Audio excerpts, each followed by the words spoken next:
I am writing this letter in opposition to the proposed RSS project for the 6th Ward. The meetings that I have attended and the many concerned citizens that I have spoken with, who are also my friends and neighbors, have helped me to realize that from the beginning this proposal has moved forward with only 1 to 3 people knowing what was happening. When a person or people have an idea and they don't share it in the proper way via conversations, sharing information, or simply letting people know what they're thinking, then the people who are affected have to react in a negative way. This is a neighborhood of families that have lived there forever. They work hard to maintain their properties and keep our ward a wonderful place to live. RSS had shared no information. Even the committee members were in the dark about this project as it slyly pushed forward. There have been multiple people in state and local government who were misrepresented by RSS in favor of this project, who are now and always were against it. In my experience, when a situation is not handled in an honest and forthcoming way, there can be no positive outcome. RSS is focusing on responding to most everything brought to their attention with a statement of need. This area needs this. Well, they do not seem to be concerned with the protection or the benefit of the people in the 6th Ward who they have just ignored and left out of any conversation concerning the project until they got called out on it. If an organization is really concerned with helping people to make their lives better, shouldn't they have treated the people who already live in the 6th Ward more decently? What about the lives of the people they have decided that didn't need to know about this project? You know, the people that already live there? I have worked at the Oneonta Boys and Girls Club, located at 70 River Street since 1968, for over 25 years. I am the current executive director, and I didn't receive a single phone call, an email, or anything until 5 days ago, when I simply got called to ask if our facility would be able to hold a meeting to answer questions for the homeowners in the 6th Ward. I really kind of just said, "Are you joking?" It is way too late for that. The people of the 6th Ward have already done their research, Mr. Shue, Mr. Cologne, and figured out what was going on this entire time. They are coming together because that is what people do in a community. They come together, they talk, and they help one another. RSS has shown that through this entire process that they are only concerned with themselves. I am not sure why this beautiful little teeny section of our ward was chosen as a spot for a parking lot that would hold 100 cars and a complex with 64 units in it. It doesn't matter who will be living in these units. The point is that there are 70 to 100 homes in Oneonta, spread out through the city in every ward. $23.5 million could go a long way to renovate these homes and give anyone who lives in these areas a sense of community and pride in themselves and their family.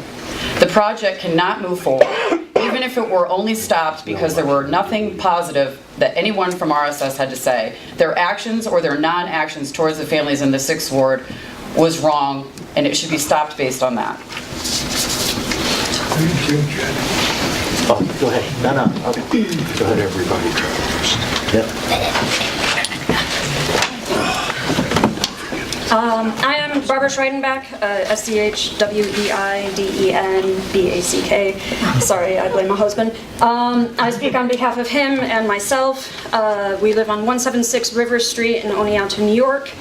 And this development's basically going to go in my backyard. There's literally a single piece of property that, according to some of the maps in the environmental assessment packet that I was provided by the city council, actually have that piece of property included in this apartment development. That is one of the reasons why I oppose this development. Aside from the fact that, as other people have mentioned, that this has kind of been kept in secret, which is not what we would expect of a transparent democratic process for almost 2 years before we ever found out. And the only reason why we found out is because some of our neighbors found out and put a letter in our mailbox.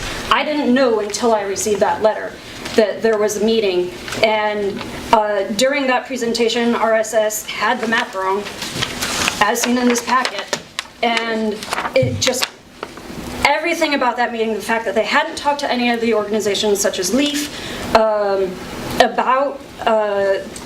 about creating this development, about working with the community, like, let alone 6th Ward, everybody else in the community, the Boys and Girls Club too.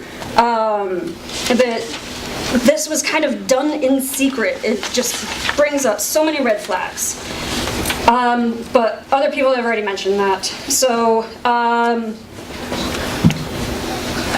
Sorry, I'm skipping over some of my notes. But what I'm most concerned about, as many of the other people have brought up, is the fact that this is 64 units worth of people.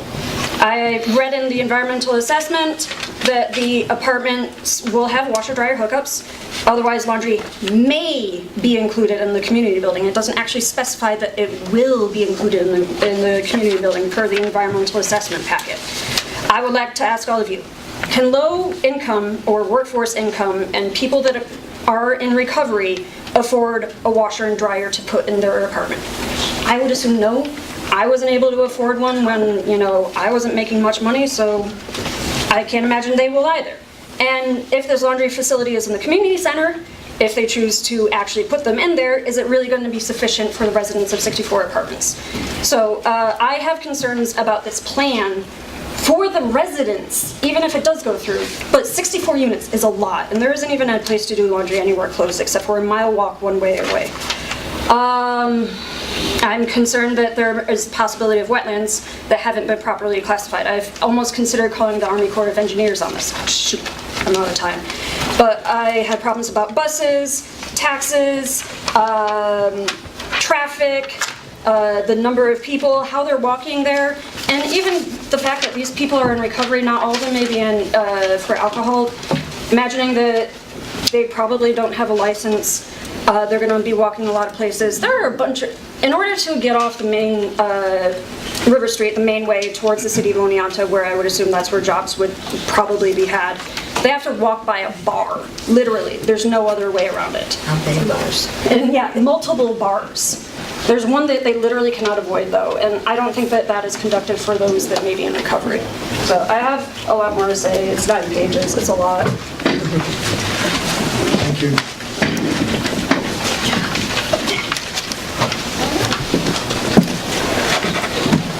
Hello, I'm Rod Gould. I'm from Unadilla, New York. And I would like to talk about, and I guess I'd like to start this by saying what I wouldn't love to be in your shoes right now.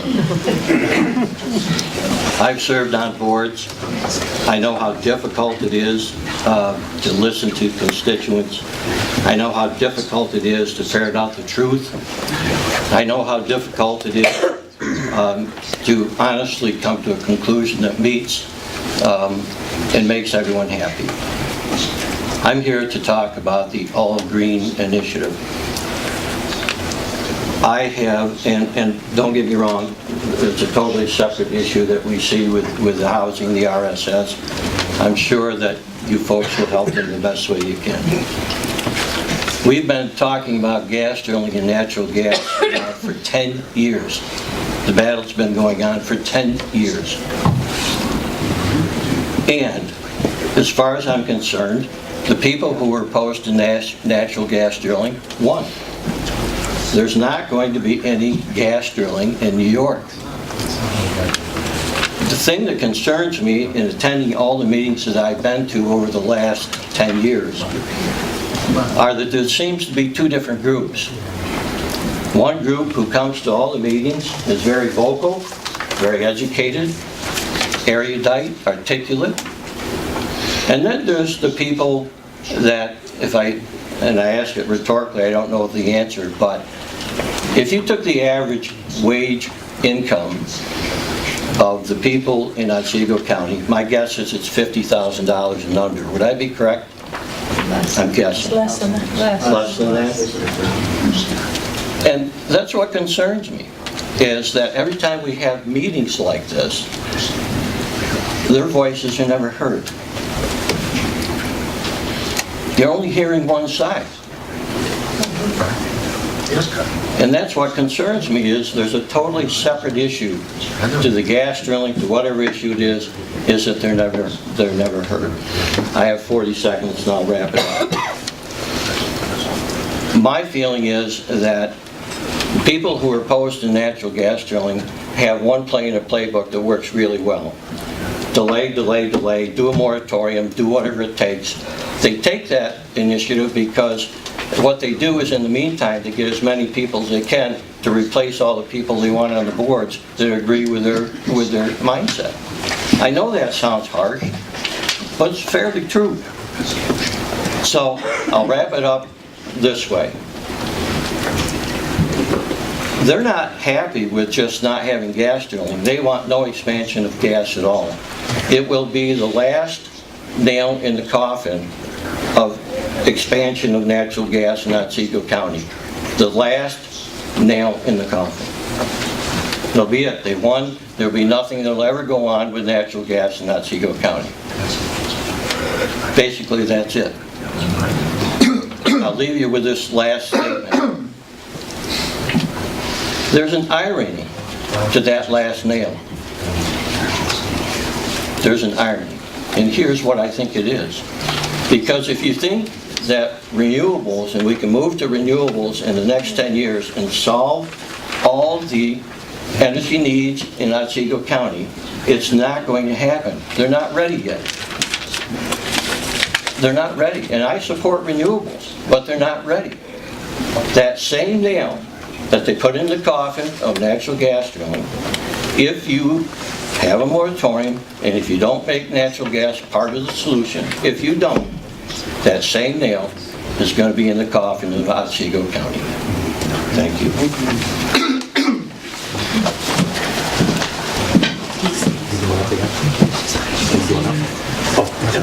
Go ahead. Do you want me to pass these out, or can I pass them along?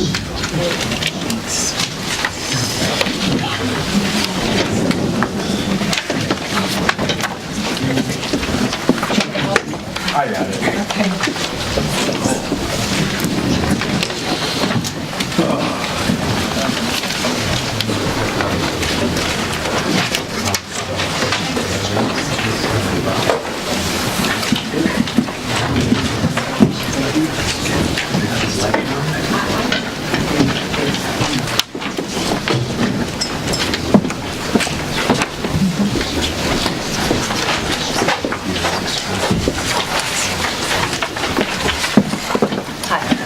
Good morning. My name is Rachel Soper, and I live in the town of Oneonta. I couldn't attend the last county board meeting, but you may recall Michael Stolzer read my comment regarding the Otsego County IDA's expenditures from the most recent 2016 Comptroller's report. That data showed that 7 Southern Tier IDAs spent an average of $4,020 in total tax exemptions and expenses per job. At the same time, the Otsego County IDA spent a total of $76,483 in total tax exemptions and expenses per job. The Otsego County IDA also produced less than 1/5 of the jobs they promised. That was in 2016. That was the most recent report. The 2017 Comptroller report doesn't come out until this summer, but the raw data from that year, which I will provide you with a copy of, documents that the Otsego County IDA produced no new jobs. And while their expenses per job appeared to have been reduced, they were still roughly 6 times higher than the average spent by the other 7 Southern Tier IDAs. The data on tax exemptions per job for 2017 is not available, and so I will have to wait for the Comptroller's report, or I'm sure you could ask the IDA. What did the data show for 2018? Well, if you look at the first document I've provided you with, the Comptroller's 2019 delinquent filing report, you will see that on the back of the first page, Otsego County is delinquent in filing all 3 of its required reports, one due in April of 2018 and the other 2 due in August of 2018. The Comptroller has stated property tax exemptions by IDAs can temporarily reduce a local government or school district's property tax base, which may then increase other residents' property tax bills. It is therefore important for New Yorkers to be aware of and understand the financial activities associated with IDAs and their projects, end quote. I couldn't agree with that more. My understanding is that the Otsego County Board is responsible for IDA oversight, and I'm here to ask you to please follow through on that oversight, which is in the best interest of the taxpayers of this county. I'm happy to provide you with any data that I have to help facilitate that. What prompted me to look into the expenditures of the IDA was the behavior of its CEO, Jody Zakrevsky. In mid-July of last year, I learned from an Oneonta Town board member of a decompressor station planned for my town. I and many others began to look into what a decompressor station actually was and to learn as much as we could about the IDA's plans. The IDA meeting minutes document that they had been working on the CNG station since at least January of 2018. The minutes showed that they had received bids for the project, they were working on a signed contract with NYSEG, and that this was to be an interim project until NYSEG upgraded its DeRuyter pipeline. The minutes also reflect that the CNG station was to feed the interruptible customers, SUNY and Fox, the Oneonta Rail Yards, and the IDA's Pony Farm property, the preferred location for the CNG station. On August 8th, Mr. Zakrzewski gave a presentation to the Oneonta Town Board and the public on the proposed project where he told us the station would entail 2 to 3 trucks per day for 2 to 3 weeks per year during peak winter demand. He stated that they had a written agreement with NYSEG for $15 million and that NYSEG required that the IDA contribute $3 million. Mr. Zakrzewski said that he had no idea where the $17.5 million price tag for the project came from and called it ridiculous. That same night, Mr. Zakrzewski gave one of our town board members a copy of a CFA grant request to New York State. In that application, Mr. Zakrzewski was calling for a whopping 25% increase in gas for both Otsego and Shenango counties. Needless to say, this volume of gas can't be accomplished with 2 to 3 trucks, 2 to 3 weeks per year. The CFA grant was also filed before Mr. Zakrzewski's presentation to the town, so he knew full well that what he told the public was inconsistent with his written intentions to the state of New York. I have provided you all with a copy of the Bramer Law cover letter and a 2-page summary sent to the ESD, along with the CFA grant critique that I believe you all received a copy of last year. These documents elaborate on the conflicting information Mr. Zakrzewski gave to the town of Oneonta and to New York State. This is not acceptable behavior for a CEO representing Otsego County. And again, I ask for oversight by the county board. Mr. Zakrzewski also has repeatedly spoken about the loss of companies located here because of the lack of gas supply. He has given different numbers of lost jobs over the course of 2018. The highest figure he gave was at the 2019 Otsego County Energy Summit, where he stated, I believe he stated, 700 jobs were lost. I recently spoke to a NYSEG representative, and I was told unequivocally that the IDA has not been refused gas for any project. According to this representative, who works directly with the Oneonta area, NYSEG has requested the load requirements of all company inquiries, and those loads were never provided by the IDA. The representative stated that this is documented in a NYSEG report for Oneonta. I don't know what the truth of the matter is, but again, I hope that the county board will look into this potentially serious matter. Finally, I cannot understand how it's possible that the rail yard DGEIS acknowledges that there is a lack of electric and gas capacity at the rail yard site, and yet there's no analysis of how that need is going to be met. The IDA was vigorously pursuing the CNG station during the GEIS scoping process, and it was not included in the scoping document. Now, with a signed NYSEG contract and CNG bids received, there needs to be an analysis of the CNG proposal so that the public has an opportunity to comment. The IDA minutes from late 2018 and January of this year also reflect the IDA's intention of pursuing a microgrid for the rail yard to supply electricity. That's a compressor station. I don't know if anyone's done their homework on compressor stations, but it's a big deal. I'm almost done, sorry. This information was known prior to the release of the draft GEIS and must be included in the document for public review and comment. I have provided you with some additional comments I wrote on the DGIS, which documents the IDA's meeting minutes for the proposed CNG station and the microgrid. I have also provided you with the seeker documentation for what a generic EIS must include, and this clearly covers the CNG proposal, the microgrid, and the DeRuyter pipeline expansion. I hope you will all take a look at the material I've provided and give serious consideration to the current concerns I've raised today. Thank you so much for your time. I just want to add that I didn't put the seeker document in, but it's in my vehicle, and I will bring it up for you all to add to the pile. Thank you. Good morning, everybody. My name is Keith Shum, a technical advisor for Otsego 2000. I'm going to try to stay within the time limit. I also want to agree with everything I heard Rachel Soper say about the systemic problems that we have with the IDA, and I hope that corrective action will occur, as well as Kate O'Donnell, Colleen Blacklock, and Dennis Higgins about the rail yard project. I'm here because I'm interested in hearing what Jody is going to talk about relating to the rail yard. I don't know what he's going to say. It often does seem to change depending on who the audience is. I can tell you what was said at the IDA meeting, which occurred about a week ago, because I attended that, and so did Nicole Dillingham. At that meeting, it became perfectly clear, because of studies that had been done by the IDA, that the principal basis for the proposed GEIS has no basis at all anymore. It was admitted that basically the rail line is no longer a viable asset to the rail yard property. It's not going to be the thing that brings in massive economic development. So then the question becomes, what does make sense? And I think, given the fact that we now know that the IDA's proposal was based on things that were not doable with the rail line, we need to ask ourselves what can be done and what does make sense, and to basically take a step back from the GIS that's been proposed.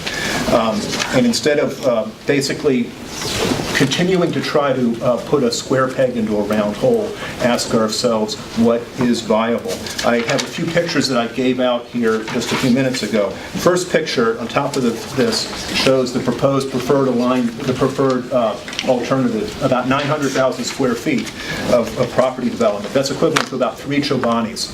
I don't think 3 Chobanis are going to be at this site. The picture below that is a picture of Chobani. So you can see basically how much space you need. It's not just for the buildings, the square footage for the warehouses and so forth. It's also for the parking of trucks, which would now have to happen in the rail yard because the rail isn't going to do it, as well as employee parking and so forth. Realistically, you're not going to get 3 Chobanis here. You're not going to get 2 Chobanis here. You might get 1 in terms of square footage. So the second picture is a picture of the Southside Mall. That's about 300,000 square feet. That's about the size of a Chobani, although I would argue that a Chobani is not the type of industrial use that's appropriate for the site, nor is, frankly, the Southside Mall. But in terms of square footage, you can get a picture of what that looks like. Now let's ask ourselves, what does make sense? You've heard a lot of people talk about an eco park. I think there's a lot of value in that. The third picture I've shown is a picture of what might be an eco park.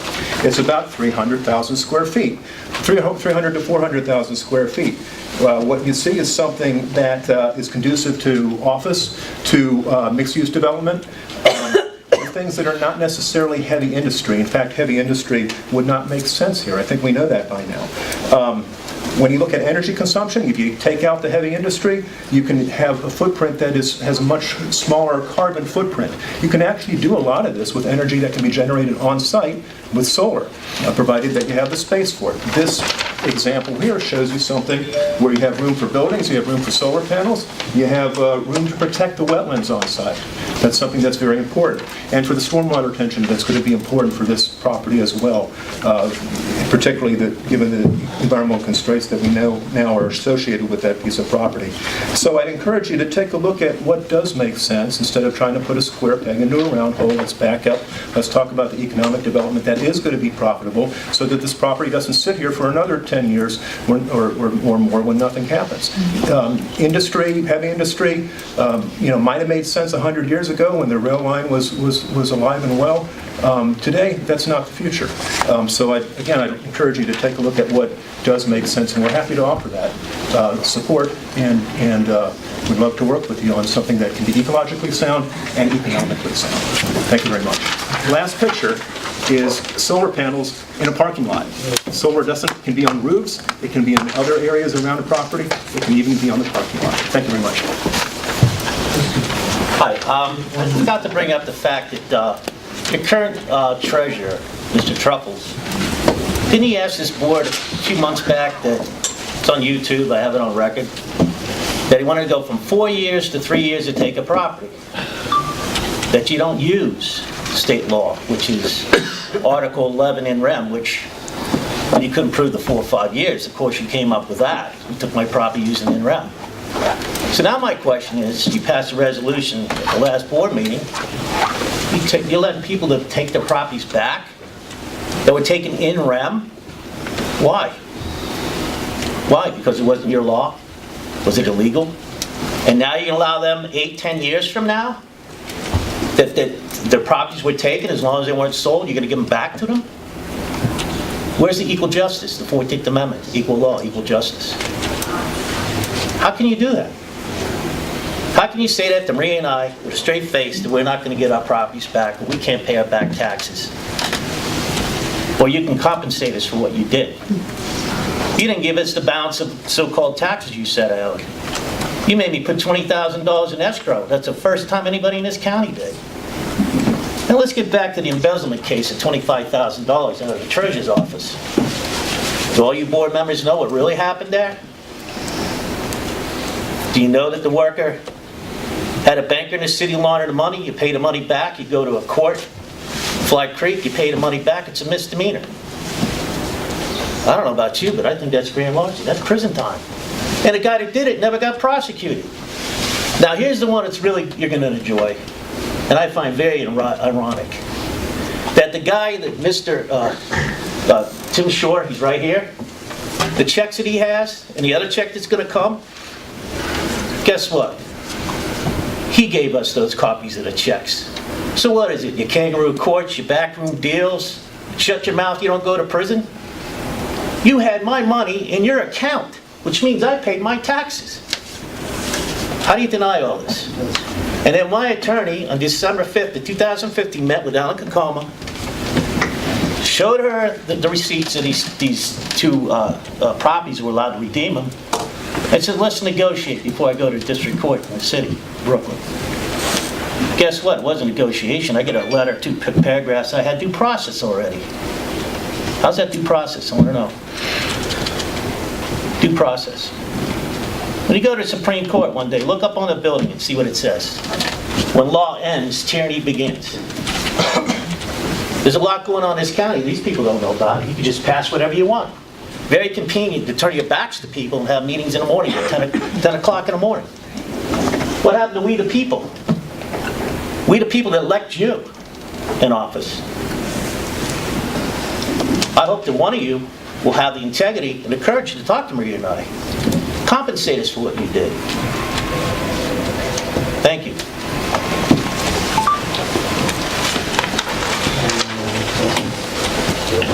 Hello, everybody. I am Melania Ferro. I'm glad to be here, and I thank you. I thank too much to my friends to invite me, and I'm planning to come every month because it's so interesting, and I like to be part of the community, of the county, of the state of New York, because I love this state. I came here from Romania in 1994, and I plan to stay here. I am the owner of the Oneanta Hotel.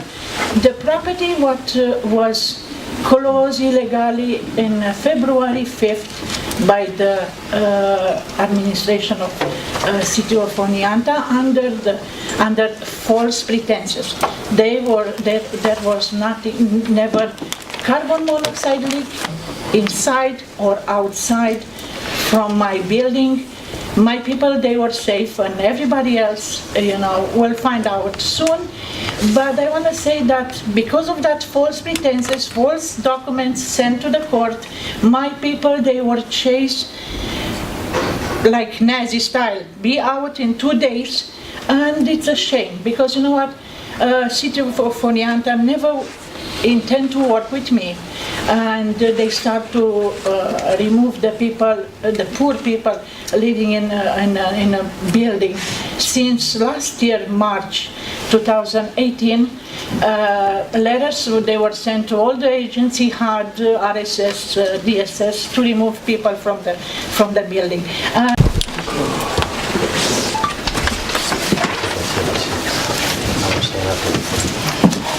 Good morning. My name is Fran Colon. I live on Fort Duane Street in the city of Oneanta. I wasn't intending to speak today because I think you get the picture from the folks who are here from the 6 wards Neighbor United that we oppose this RSS project. I find it ironic that every level of government from local through state has publicly come out in opposition of the project, with the exception of the county board. I would ask 2 things: that you document, please, support us in opposing this project, and secondly, I'm somewhat hard of hearing. I can't believe you don't have a sound system in here. Thank you.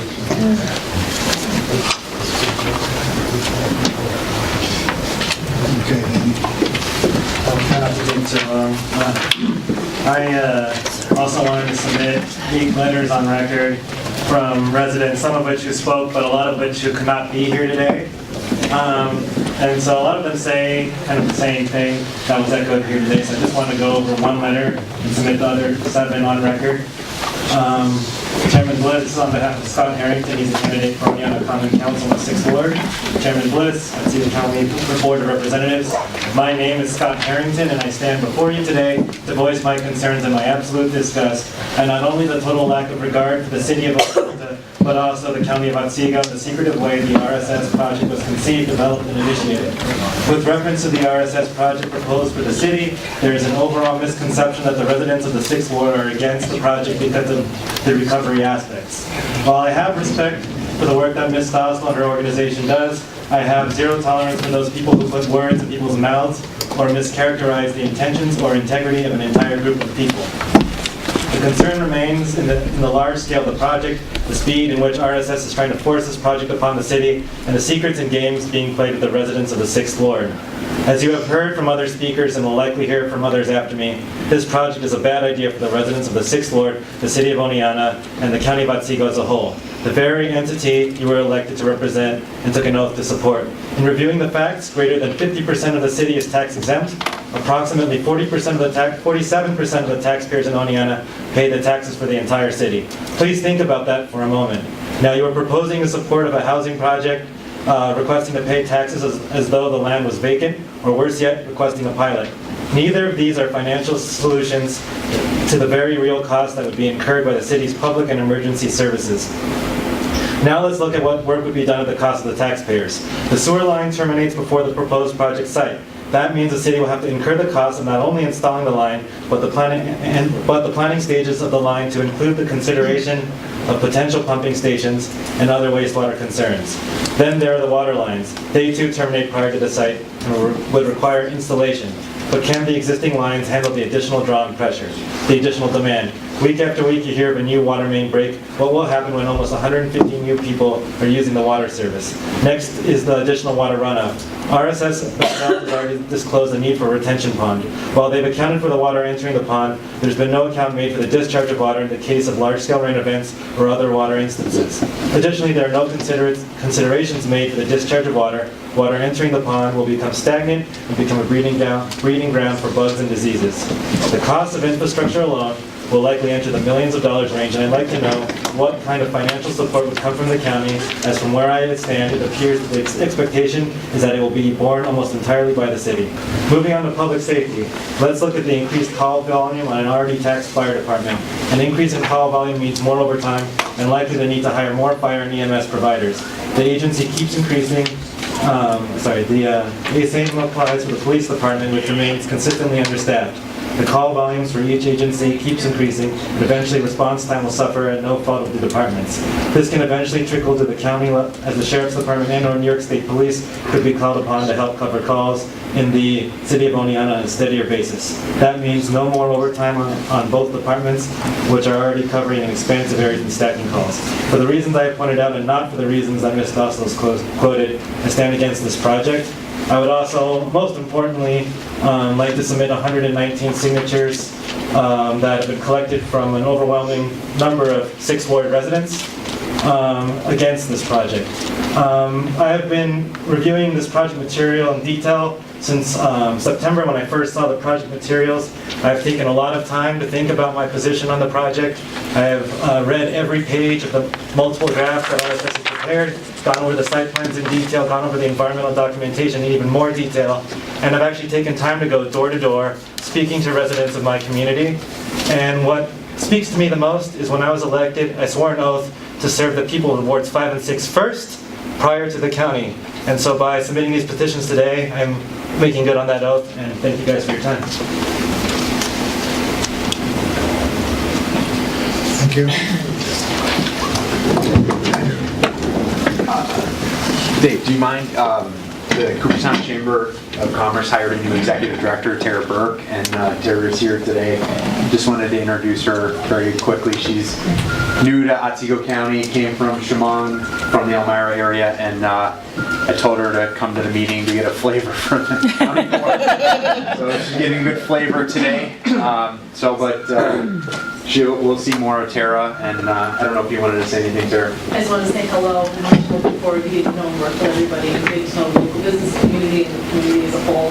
So looking forward to, I'm only day 3 right now, so I'm very much looking forward to it and excited to get to work, so.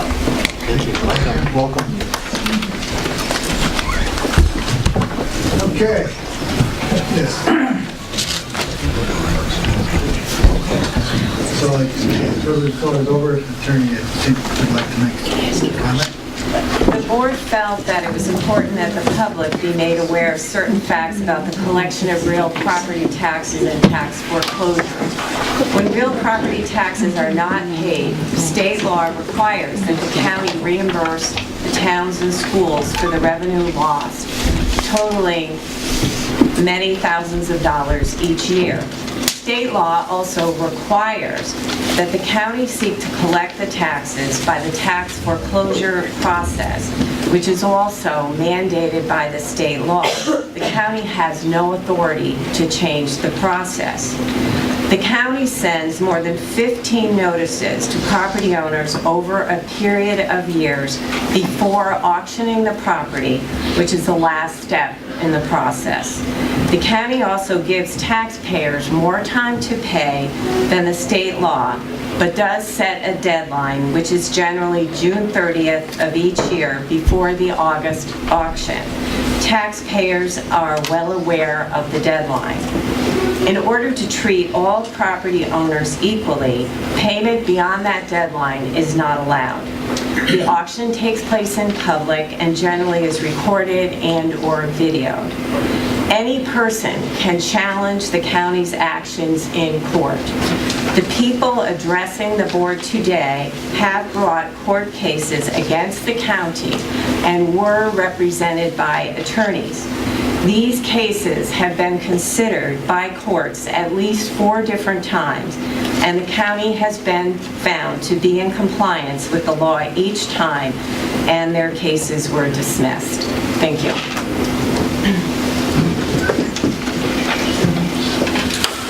Okay, now we'll move on to approval of the minutes of the March meeting, which are available online. Make a motion. Second? Second. All in favor? Aye. Presentation of petitions, communications, and notices. I have a letter from the city of Oneonta notifying the county of the final notice and public explanation of a proposed activity in the 100-year floodplain regarding the Wilbur Lake Dam repairs and improvement. I have the February report of ATI services rendered by Catholic Charities, and I also have a notice of intention to commence stipulation negotiations regarding a high bridge wind project in Chenango County. Okay, we do have another special presentation from Jody Zaveski and Gary Herzig.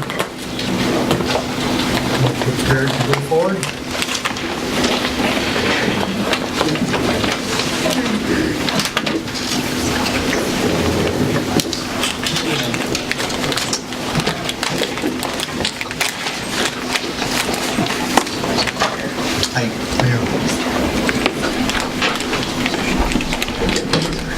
Gary?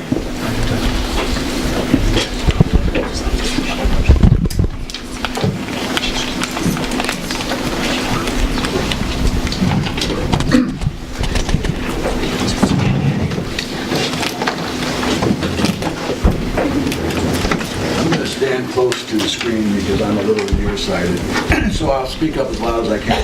I wanted to kind of give a chronology of the rail yard project. And in July 2015, Norfolk Southern planned to purchase a portion of the railroad project from Canadian Pacific to generate an active rail-supported facility. And Otsego now proposed to create an economic development hub which focused on transportation and logistically supported development as part of an overall strategy of multimodal services. The project was to promote and help with the enhanced use of rail for commercial use of a rail commercial purposes and decrease the use of truck dependence. In January of 2016, Clark Patterson and lead design professionals completed what is titled the Rail Yard Study and Economic Development Plan for the Oneonta Rail Yards. Option 1 called for the siting of 7 buildings ranging from 58,000 square feet to 175,000 square feet. No type of marketed businesses were identified, and the plan also contained an area for workforce housing to be built. Delaware Engineering was hired at that time to begin a generic environmental impact assessment, and actually the contracts were filed in July 2016. This is the report for the rail yards done by Clark Patterson and the contracts that were signed with Delaware Engineering. In April 2016, Otsego now submitted a title grant application. The original industrial park development included advanced manufacturing, food processing, and distribution warehousing services. That was the first time it was identified what type of industrial park services were planned for that park. Specifically, the plan included agribusiness, grain, hops, and barley support and distribution, food processing, craft brewing, and advanced manufacturing. In 2017, in January, the Mohawk Valley Food and Beverage Innovation Center feasibility study was completed by KK&P and Elan Planning, and that sort of went along with the food hub, the whole barley brewing, that type of concept. In April, the City of Oneonta Master Plan update was started, and also in April, the Oneonta Rail Yards Local Development Corporation, which is actually part of Otsego now, acquired the railroad. In August, applications from the IDA for environmental assessment to the city were submitted. That is the GEIS, as everybody's calling it. And in September, the city declared itself lead agency. At the end of September, that's when I was hired. So that gives you kind of a background before and after. In September of 2017 to present, the GI work is still being undertaken by Delaware Engineering.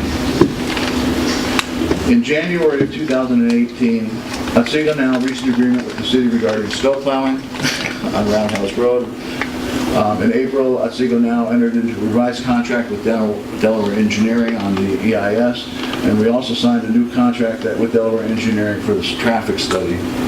And in November, our agency actually hired Stevens Excavating to regrade Roundhouse Road. In January of this year, we hired a company called Strategic Rail Finance to prepare an Oneonta rail yard market analysis. And in the spring of summer this year, the anticipated what we plan on doing is completing the final GIS, begin master plan development for the railroads, begin fundraising to clean up the site. We're budgeted to installation of lead lighting on Roundhouse Road, business signs on Roundhouse Road, and looking for funding to repave Roundhouse Road. Now, a lot of discussion stems around, and the mayor is going to talk specifically about the generic environmental impact statement. The generic environmental impact statements are basically a planning tool. For example, it identifies and maps the wetland areas, areas of steep slopes not suitable for development, soil conditions. A generic environmental impact statement is a type of EIS that is typically used to consider broad-based actions or related groups of actions that agencies may approve, fund, or directly undertake. A generic EIS differs from a site or project-specific EIS by being more general or conceptual in nature, and that's caused a lot of problems and misunderstandings. The broader focus of the generic environmental impact statement may lead agencies in identifying broadly analyzing the cumulative impacts of a group of actions or combination of impacts from a single action. Now, I am not personally a firm believer in generic environmental impact statements. It's a planning tool. It assists you on identifying areas, but it often leads to misunderstandings. If you look at the draft EIS, you'll see several different alternatives that were suggested in analyzing them. They include developing properties that the IDA doesn't own. And we've had discussions with that. Why would you include such a large area? And the whole argument back to us is you want to define the biggest development impact you can have. So anything that you do less than that is already somewhat pre-approved. I am not a firm believer in that. Where I do see the benefit of a draft of ensuring that is identifying those issues that we should be concerned about. One, for example, being the wetland areas. I can assure you that while I'm the executive director, the chief executive officer of Otsego now, I have every intention of keeping those wetlands where they are and not building on top of them. I don't need to fight with DEC. That's just not going to happen. What does the master plan call for? The original plan called for agribusiness, grains, hops, barley support, distribution, food processing, craft brewing, and advanced manufacturing. Recently, one county agency has suggested to our agency building a county office, some type of a county office facility over there. Some have suggested data center clusters, which also causes another issue regarding energy and fiber optics. And over the year, we've heard a lot about eco parks being suggested. Otsego now has just begun discussions on what is the best and most appropriate development to be sought given the site's now known limitations. And I appreciate Colleen mentioning that I told her that we would have them involved in as we move ahead with this, and contrary to some people, I will keep that promise. Former plans, refrigerated warehousing, it's a little hard to see with lights, and food processing production. You'll notice that in these slides, there really aren't any people here. And while the original thoughts was for these large shipment containers to be shipped by rail, there's really not a tremendous amount of jobs associated with that type of development. And IDA is one of the main purposes of our agency is to create jobs. Same with beer craft production and barley, hop, and grain storage. While the facilities are nice and shiny and they transport or make a lot of stuff, you don't see a lot of people in these pictures. It doesn't require a lot of people for beer craft production on a scale that would be accommodated in that. And even with advanced manufacturing, in fact, we're working with a company right now out of Europe that does advanced manufacturing. If we were able to attract them, which it's a long shot, but if we were able to attract them, they're talking probably about a $25, $30 million investment. They're only talking 35 jobs because everything is automated in advanced manufacturing. There aren't a lot of job creations associated with that. It was mentioned at our last board meeting that we discussed the Oneonta Rail Yard market feasibility study. I'm not going to take you through that entire slideshow because we'll be here another half hour. But we did hire a company out of Philadelphia called Strategic Rail Finance this past January to look at, and no offense, there's a lot of people who have always looked at the rail yard and said, boy, we have a real asset there with the rail yards.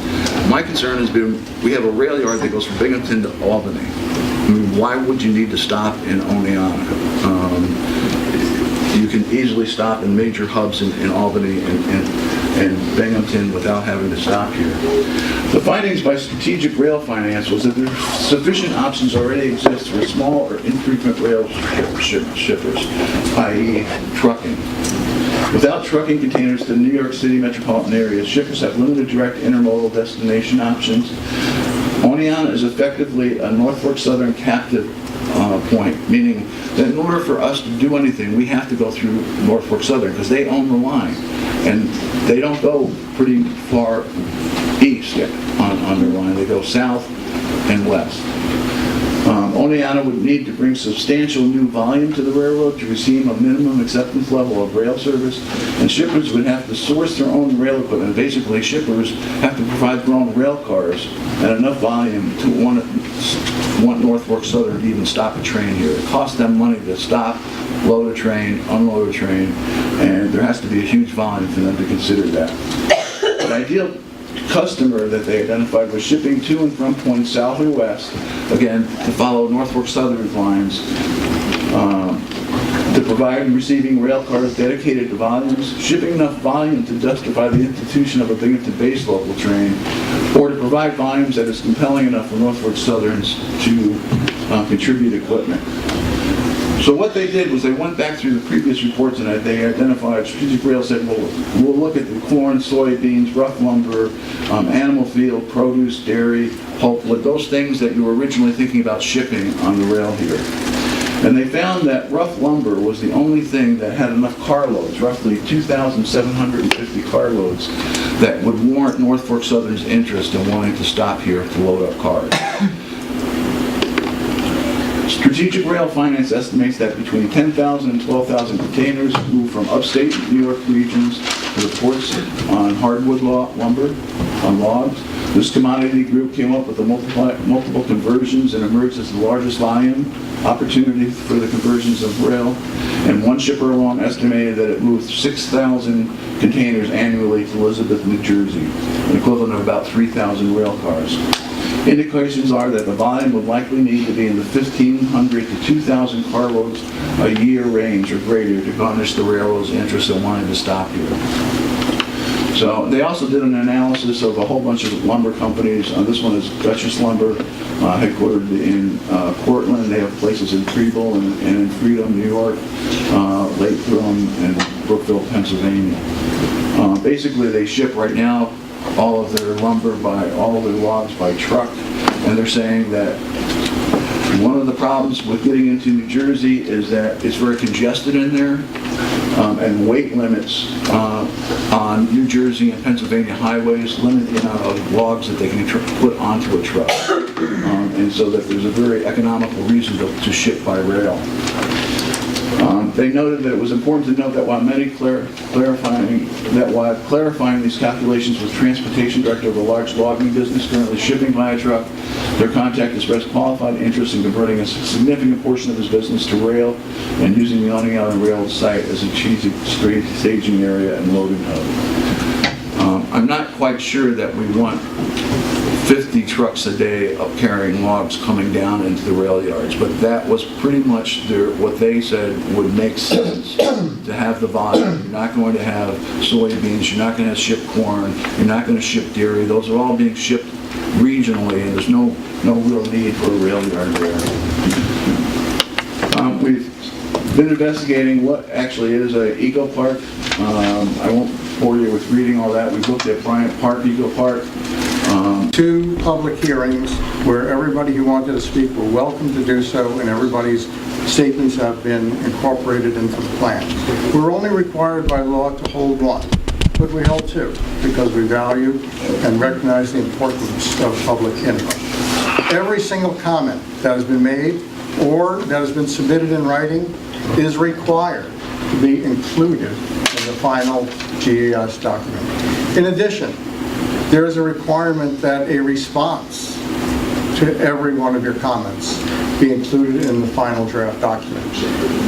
That will go to our council for their review with all of your comments from whomever, and all of the responses from the IDA, who's working with Delaware Engineering in preparing that, for their consideration in adopting this document.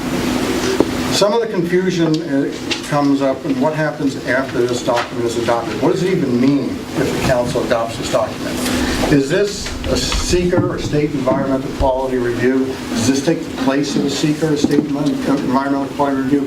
It does not. This is not even a mandated step in the process. We don't know what's going to be built there. This just is an assessment that tells the public what we're dealing with and what the challenges are and what we'll have to face if we build there. Someday, the IDA, who's the owner of the property, may come to us with a project to build there. I don't know what it's going to be. Jody has just showed you, he doesn't know what it's going to be. It may be a manufacturing facility. It may be a museum as far as I know. I got a letter the other day from an anonymous source telling me that we should build a velodrome there. I think a velodrome is an indoor racetrack for bicycles. Anything is possible that could be built there. Whatever proposal we get from the IDA, we will then do an extremely thorough seeker state environmental quality review, which will be conducted by our planning commission. But at that time, it will deal with the specifics of the project, whether it's a paper logging plant, or whether it's some type of manufacturing plant, or whether it's a velodrome. We will have all of the specifics We will know what the energy source is. We will know what the energy requirements are. We will know where on the property it's going to be built. We will know what the traffic implications are, what the noise implications are, what the dust implications are. And there will be a very public, in-depth seeker. And everybody will be invited to attend and comment on before any permit is granted by the city to build there. So what I ask is that we allow ourselves to go through this assessment period, because when a project really comes, if you like it, I hope you'll applaud it. If you don't like it and you think it has negative impacts, then that is the time to protest. That is the time to protest that project. Whether it's the energy sources or the wetlands or the noise or the traffic, when you know what you're dealing with. Because this is not an approval process. When this process ends, there will be no approval by the city of Oneonta to build anything. All this is an informational process. Now, I've already met with some of the people who have concerns, and I've pointed out some concerns with the document, and on some of them I agree. There are some things in the document that need to be changed. And we are going to go forward with that, and we're all in this together. We all want to do something that is helpful to the community. We all want to do something in a way that has the least negative impact. The city's new comprehensive plan, which is not finalized yet, addresses the rail yards with a very simple sentence. It says that the city is committed to developing that property for the economic benefit of the people of the city, while it is also committed to having the most energy efficient facility and the least use of fossil fuels, the greatest use of renewables to the extent economically feasible, and that is our position. For those who may question the city's commitment to sustainability, yesterday our council passed a contract with Jay Egg, many of you are aware of him, he's a consultant on renewables, to explore how the new water main that we are installing the full length of Main Street this summer could be possibly used to generate power geothermal. We are hiring him to take a look at that. At the same time, I'll ask him to take a look at our wastewater treatment plant to see if there are any options there. The city has just committed to spending over $1 million in converting every single one of our streetlights to LEDs. We have just installed our first of many hopefully, charging station for electric cars that is right now free and open to the public. The city has been declared a clean energy community. So if anyone questions the city's commitment to sustainability, you need to look closer. Now, why do our council, why do most of the people of the city support development of the rail yard? It's very simple. The city of Oneonta is lacking in good jobs, and we are completely built out, with the exception of that piece of property. That is our only opportunity. Our taxes are too high, and that is our only opportunity to build our tax base, is our only opportunity to create jobs. Failure to do so, failure to explore a way to do so, in my opinion, would be irresponsible. So this GEIS is the first step.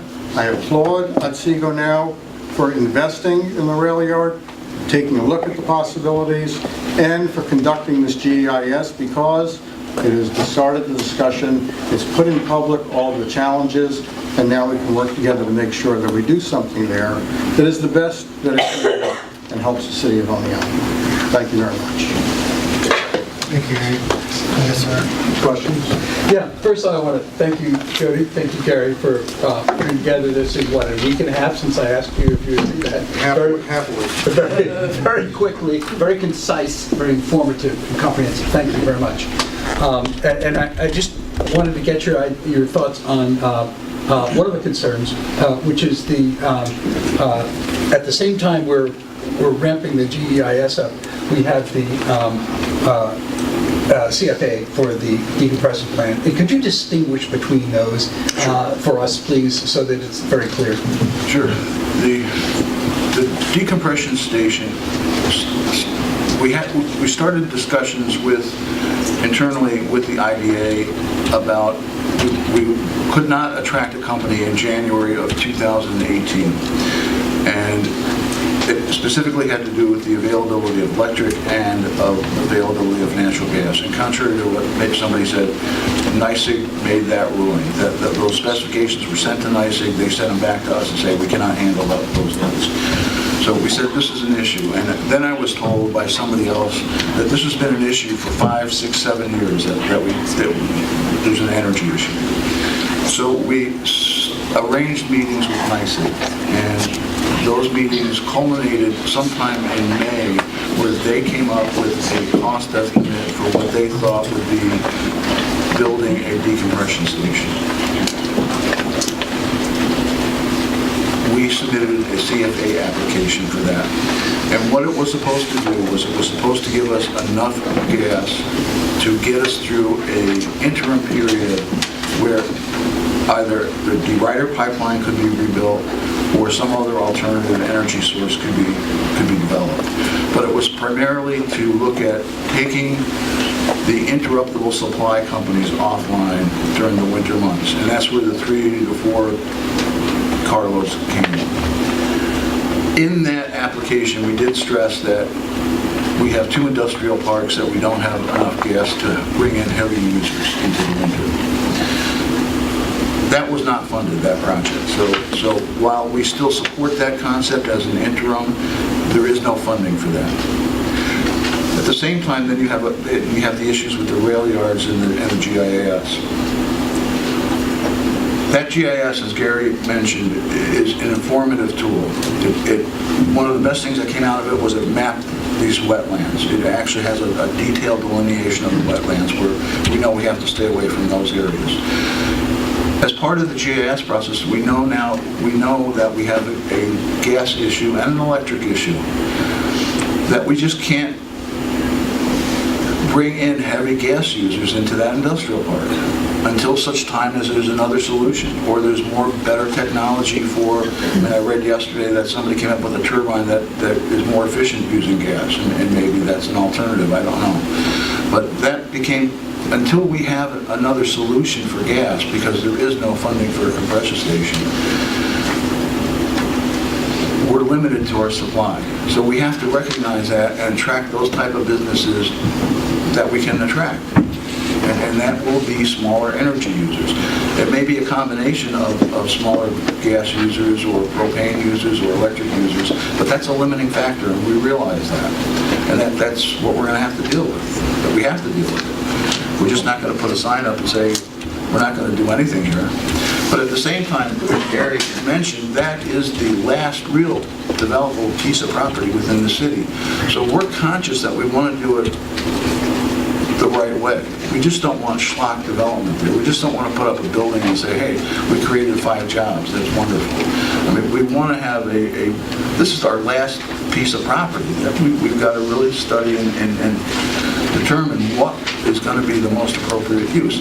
And that's why, as silly as it sounds, going up to Rome and looking at their industrial park up there, I really am a supporter of putting in walkways, bikeways, and art into industrial parks.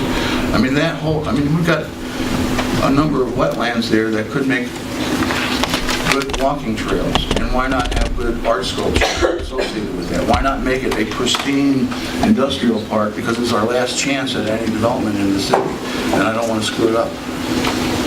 But I don't know if that answered your question. It does. Let me follow up on that just for a second. You speak about the gas problem in the rail yards, and I would ask you and everybody else who has conversations about this and working on this project to think of it as an energy problem. It's not a gas problem, it's an energy problem. Yes. Okay? So, and once you think of it as an energy problem, then lots of other opportunities show up. And one of them may be gas. I understand that. But if you think of it as a gas problem, it's like, the old thing about the hammer and the nail. If you've only got a hammer, everything looks like a nail, or maybe it's the other way around, I don't know. But that's one thing. The other thing is, you had at your last slide, you had a list of the various kinds of projects the categories of projects that are possible there. And Eco Park was one of them. And I'm thinking, wait a minute, okay, so it's either Eco Park or the rest, or one of the others.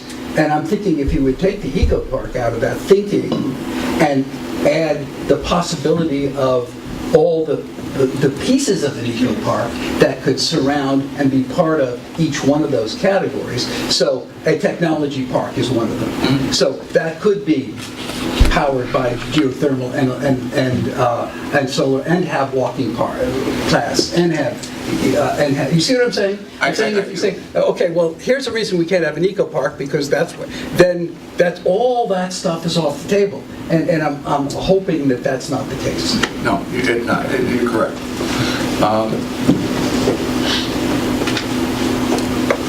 Certainly we have to balance, and I think everybody is in agreement that we want to limit our energy use in our world. And certainly this is no different than that. And whatever type of park we're using, and that's why we've had a series of discussions with the board saying I hate the word industrial development. Can't we call it a business park? Can't we call it a commerce park? Can't we call it something other than an industrial park? Because everybody has a mindset with an industrial park. It's got smokestacks. You know, it's like we really want to get away from that concept.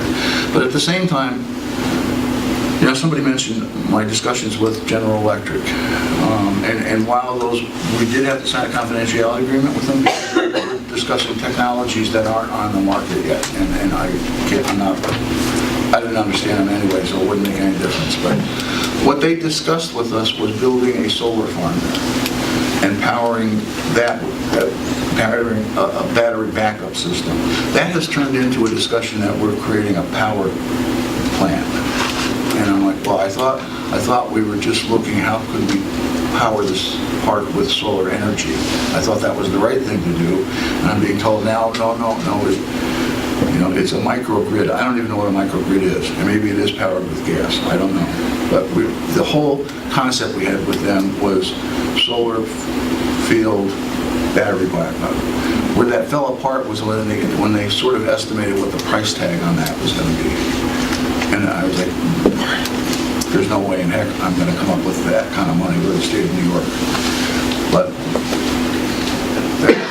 we're really open right now. And I think the mayor is. We plan on sitting down with the mayor and people that want to help us. I would love if we had a bunch of environmental-minded people who says, let's help clean up the rail yards.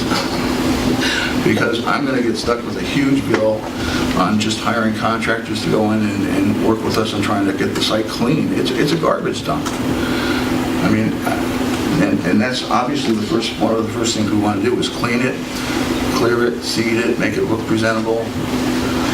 I'm not saying clear cut everything, because I like park-like settings in industrial commercial parks.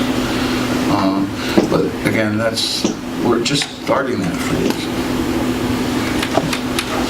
So I have a question from there. First of all, let me thank you for including the piece on public engagement and for reiterating your strong commitment to keeping the public involved in the planning process. The question that I have has to do with infrastructure and site improvements. I was wondering if, I guess, both of you could explain in the future how that kind of would look and how much it would cost to kind of improve that site. And then let me conclude by thanking you for committing to create jobs in the 5th and 6th Ward. That is much appreciated. Well, you know, Danny, just in general, you know, all of the economic development, revitalization initiatives that are undertaken don't mean a thing without constantly rebuilding our infrastructure and expanding our infrastructure. So, you know, downtown revitalization all sounds good. Everybody pays attention to it. It doesn't mean a thing if what's underground doesn't support it. So we have been very aggressive in the last few years in getting resources and in rebuilding our infrastructure. What will need to be done specifically for the rail yard all depends upon what the final use that is proposed and approved. We don't know what that's going to be now, so it's too soon to be able to say what infrastructure it will require. Certainly there will be needed infrastructure, but you know, we have to wait and see what it is. And related to that a group of people came to see me a few weeks ago about data centers. And I was involved with Midtown when they were building their data data center in Albany, so I'm a little bit familiar with those. And the problem we have in Otsego County with putting a data center is they need very high-speed, redundant fiber optics, and they need very high electric redundant power. We don't have any redundant power anywhere in our county, not just Oneonta, but anywhere. That means basically if this building has a line coming in to this way, and that line, for whatever reason, goes out, they want another line coming in that supplies the same power from another direction, so that if one line goes out, the other one stays on. We don't have that. Should that be something we should be trying to do? We should probably have been trying to do that 10 years ago. But that is a limiting factor. So do we want to promote that type of industry? Then we should be working on getting redundant electricity and improved electricity in our county, whether it's funded by solar or however, but we don't have the lines here. And that opportunity is being lost because we don't have that. And just let me just finish by saying one thing about our energy choices, and I applaud the county board for taking the initiative and the leadership of putting together a task force to try to put together county-wide energy plans. But, we have to be sensible. We have to not take any one project in isolation. We have to look at it as in comparison to everything else we do. We talk about gas moratorium, we talk about rail yards. It really isn't the way we have to look at things. I mean, we have the same people in the same organization that are simultaneously opposing building in a rail yard because of the use of gas, while they are pushing to restore the old Oneonta Theater. Now, it's going to take a lot of gas to heat the Oneonta Theater when it's restored. We have to start thinking about nothing is in isolation. We have to weigh the advantages versus the disadvantages, the cost in every way versus the benefit of everything we do. And just because the rail yard now is getting a lot of attention, it's in the headlines, the decompressor station application brought attention to it, we really can't look at it alone. We have to look at it in perspective of we need to make choices. And if we just don't look at one thing, yes, no, we look into everything we do and decide what makes the most sense to do, what do we need most, what provides the greatest benefit. Right, if you tie the compressor station concept just to the rail yards, then why aren't we tying it to the expansion at SUNY Oneonta or the expansion of Chobani or the expansion of any other company that was part of that process? So they're going to receive a benefit. And nobody's saying anything about it, or the hospitals.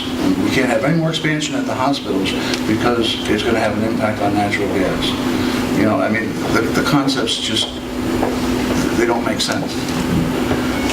The rail yards are being singled out when it's the same with everything else in the county.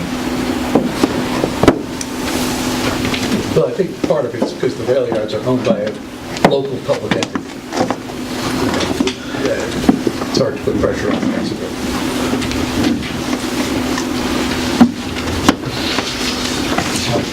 So I would just like to say thank you for coming. One of our objectives in the Intergovernmental Affairs Committee is to increase communication between governments, and I think this is a good first step. And I'd just like to also extend to you, our willingness to communicate what we need to you as well.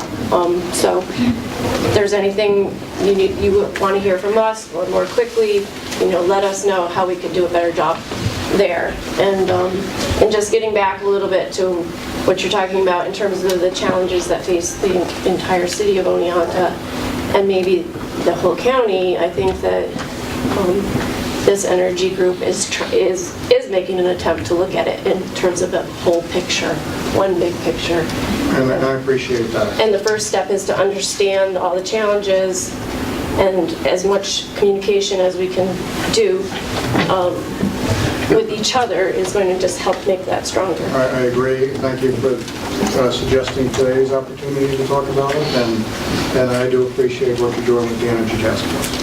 Thank you. I did it. Okay, thank you both. Thank you for coming. Thank you very much. Yeah, I think we should.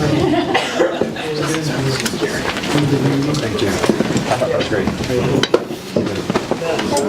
think that was helpful. Jody, thank you.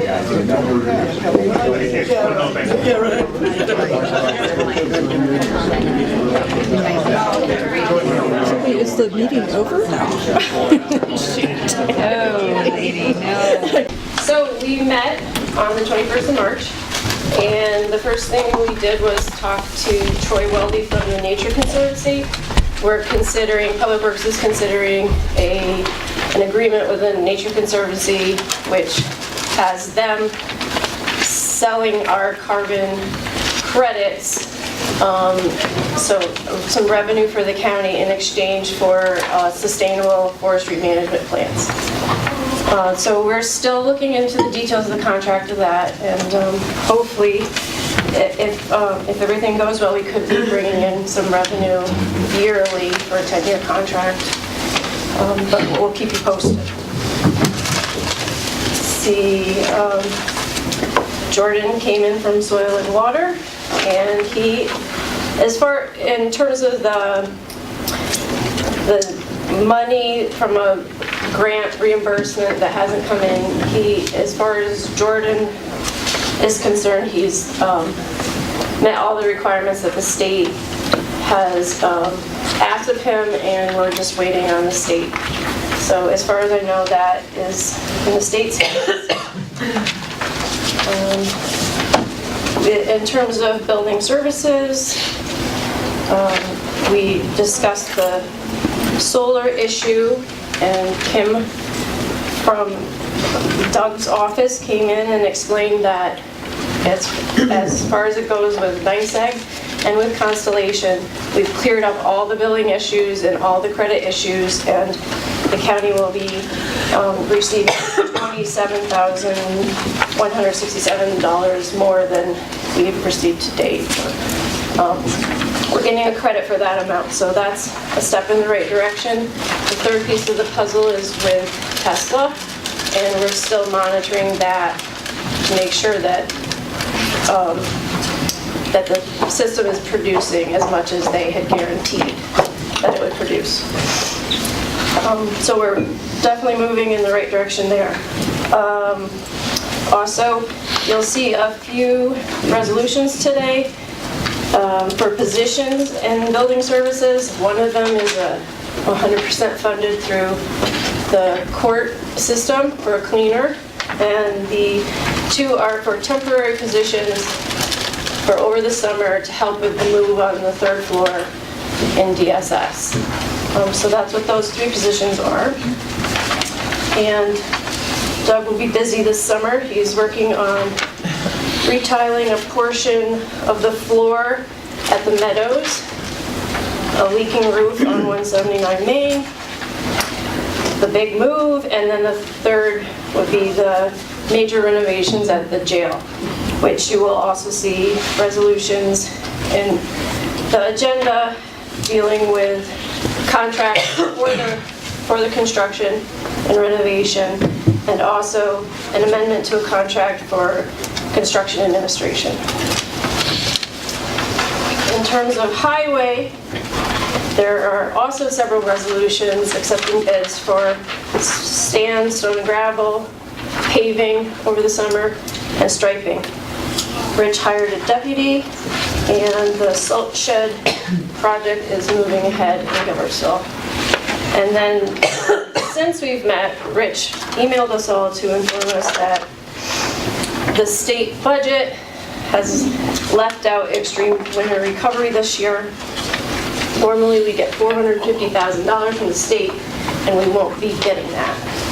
So that's going to have a major impact on our paving projects for this summer, and we're going to have to cut back on the miles that we'll be able to pave.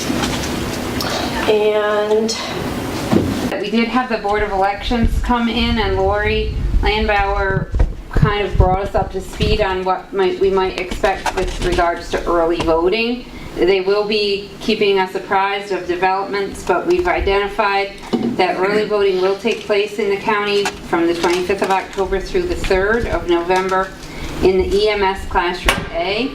It's going to get a little bit of work going into it. We have to make sure we have an ADA compliant curb cut, and also we need to have 8 inspectors each day to reimburse plus mileage, so this will also be a budget impact as well. Just a quick return back to the Cooperstown Chamber. The $4,000 that we do expend for them goes to support staffing in their kiosk, where they will be having staff work 25 hours per week from Memorial Day through Columbus Day. So that is all, and the kiosk also does have brochures and things from businesses all around the county that are available for the tourists to find at the kiosk. Then the next big thing that we did, we did name April as Fair Housing Month. We did discuss naming Sid Loeffler as the acting director of the Veteran Services. Well, Dennis Clark is deployed, and Sid will be receiving a stipend that will bring his salary up to the salary of the director. We are cost sharing with the Village of Cooperstown with regards to the trolley. And the other big thing was the community events grants. We received, I think, 53 applications. We discussed them at the first meeting. Time did not allow for us to go into everything.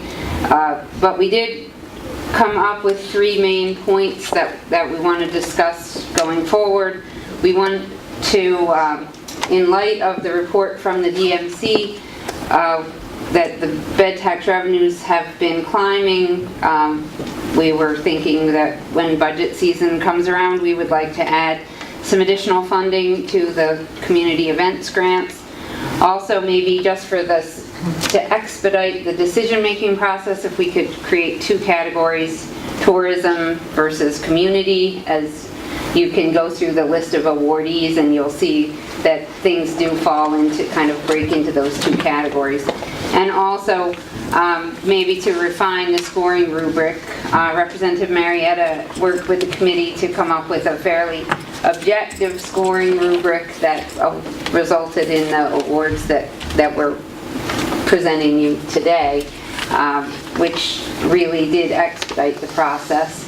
And the committee weighed in on many different aspects of that, and we came to the conclusion that we will be voting on today. That was the first and the second meetings. And then we had the governance meeting on the 26th. And Penny Gentile and Ellen Kokoma came to the committee meeting and discussed the county manager and administration job description that was emailed out to everyone. I did forget to link you up to the NISAC link for County Government Organization in New York, which is a document that we've referenced previously in this conversation that we've been having for, well over a year now. But I think that things are kind of coming into focus, and we've gained a lot of insight into what is required to move forward with this process, and I feel that the committee has done very good work, and we will continue that discussion. And really, I do encourage all the members of the board to weigh in with your commentary. Come to a governance meeting. Our next one is on April 23rd. Our next regular meeting is on April 9th at 9 a.m. Any questions? Human Services. Thank you, Mr. Chair. We met on the 18th of March, and first thing we did was declare April as Child Abuse Prevention Month, as Bill Hayes told us about this morning. Some contracts, We have, you may remember that we contracted out a couple caseworker positions to Kids Oneida, which is in one of the innovative ways to address the turnover problem, and we have those two in place now. That's good news. We talked about the big move Michelle mentioned. This has been in the planning stage for years, and it sounds like maybe, especially if you will approve of the temporary employees today, that it may happen this summer, which will make create more efficiencies in the department, so that people who work with and under other people will not be on opposite sides of the building. That's going to be great. Fiscal, we had actually a fairly short meeting. It was very, very smooth. We talked about three vacancies, and voted to fill them. And I'm just looking for highlights. You can read all of these. I'd be glad to answer any questions that you have from, but they're all pretty straightforward. I am anyway. I don't say we because I don't have, just starting to mention it. I am planning to organize folks to do another parking initiative during induction weekend to support some of the initiatives that are coming out of DSS, and more on that as time goes on. The next meeting is on April 17th at 9 o'clock upstairs in the third floor conference room here, and you're all invited. Any questions? Public Safety and Legal Affairs, Representative Frazier. Hey, Mr. Chair. They're going to be the benefactors of someone this morning. I lost my, I think when we handed in our papers to Penny, I don't know where. Here, you want them? Is that my? No, it's the minutes from your meeting. No, I'm good. I went through, I redrafted. Well, we began on March 15th. We interviewed a couple candidates for our public defender. I believe we're going to be making a recommendation today, hire today. Thank you for all your help. Tony Gentile, the code officer, came in, and we approved filling a vacant fire and building officer. The sheriff came in, we approved multiple training, multiple purchases. One of his purchases is $46,000. I think it's $116 today. But that is just to outfit the new patrol cars that we purchased. And one of the suggestions he thought maybe would streamline is that next year, when we do our enterprise purchase, that maybe we include all of the outfitting because Enterprise does do that now. So we'll need to look at that and check our options out when we order new cars. Denise Oliver from CAC came in. She spoke to us. She applied for a grant, and she was awarded the grant. She'd like to hire a children's victims advocate. That's $125 today. The other thing that she spoke to us about is there's a ribbon cutting ceremony. I believe all you were given invitations to. It's next week, April 9th, 10 a.m. in the CAC exam room. She's very excited about that. In the spirit of Child Abuse Prevention Month, that would be nice if we could attend. Rob O'Brien came in. He spoke to us about encryption of the law channels. For the safety of the deputies and our law enforcement. We're going to be doing that. I believe that when the system was originally designed, we got a $60 million price tag back. That encryption was part of that, but we had to cut it way back in order to fit any type of budget. Now, out of grant money, we're going to be able to put that on, add that to the system. Along with there's another resolution there to buy. We have to upgrade, buy new radios for, I think it's 33,000. I forget. So, anyways, we're buying radios. We've had discussion about Frontier. This has been going on for a while. Rob O'Brien and I did sit down on the 27th with 3 representatives from Frontier. One was the gentleman that oversees all the 911, their 911 program through the state. There was a data guy there with all the files and all, and then there was an executive vice president for New York State for Frontier, and he sat down. Kurt, polite. They were a little upset that we contacted the Public Safety Committee, the legislators. They were asked us not to have Rob call them anymore. Rob and I both said, you know, if my service is interrupted, I'm calling my provider. It would take a lot for me to call my 911 coordinator. So when your service gets better and he's not getting the phone calls, he'll stop calling. So that's how we left it. They made several promises, and I'm happy to report just Monday, one of my constituents came to me and said, Ed, I don't know what happened, but Frontier, he's been dealing with bad phone for 2 years.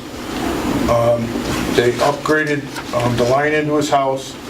They gave him greater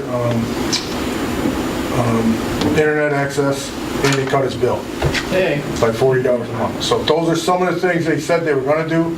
I'm glad that was Tom Stone told me that. So, and he was ecstatic. So, so hopefully we're moving forward on that. Art and Victor came in, asked for purchase of a new hazmat vehicle. That's approved today. They also talked about some of the other surrounding counties that are losing some of their paid ambulance services due to just not being able to make it on the market. We have it's an ongoing conversation about our ambulance coverage at EMS. The EMS council met last week. Fire Advisory Board, ATI Board are going to meet on April 18th. And I didn't write down the next PSL. 16. It's at noon. At noon, 16. 16. Thank you. Any questions? Hearing none, we'll move on to public, health and ed. Representative Stanley. Thank you, Chairman Bliss. We met on March 11th. First, Susan and Matt met with us. We approved a couple of contracts, one with RSS for forensic services and family support services, and one with Friends of Recovery of Delaware and Otsego for peer recovery support services. We reclassified a position, funded, and filled it. Jim Barber, our Ag Implementation Specialist, met with us. He reported on a number of things they're working on. He updated us on the Source Otsego app, the New York Grown and Certified Food Safety Grants. We talked about his work with CADE and his plans for moving forward.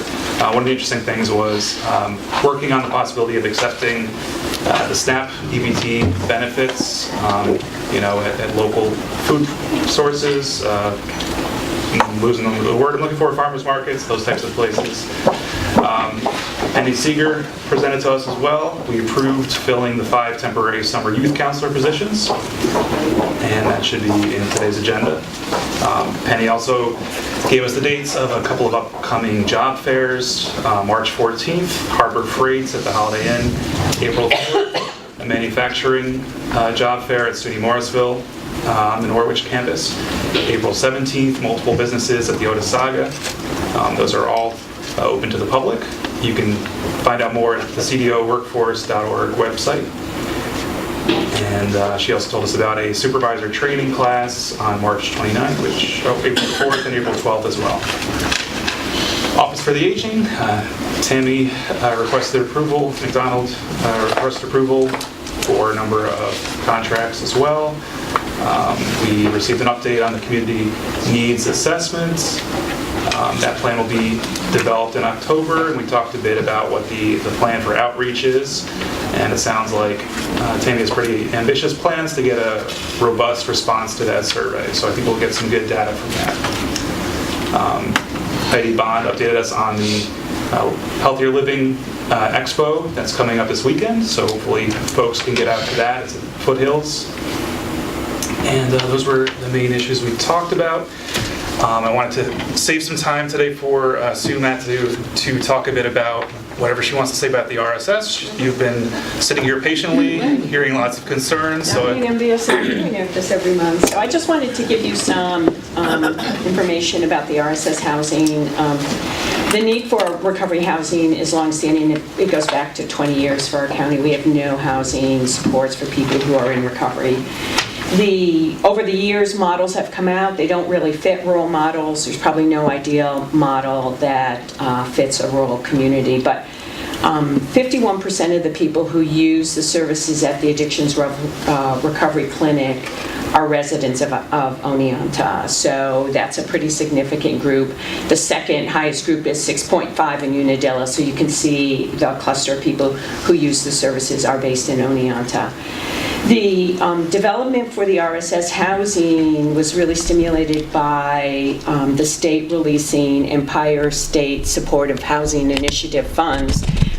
This spring might be the third round of it. They do it, so it's when RSS applied last spring. So they provide housing supports for all special populations, veterans, disabled, all over, including people who are taking a commitment to recovery. RSS, the application came out in the spring of last year. They did not actually receive the award till late summer. So the idea that we've been planning this for 2 years is really misleading, because until the end of last summer, no one even knew that that award was given. That award is significant. It's $25,000 per slot, $350,000 for supporting these individuals in these beds, which includes rent. So often the rent for these people who are often homeless is paid by the county.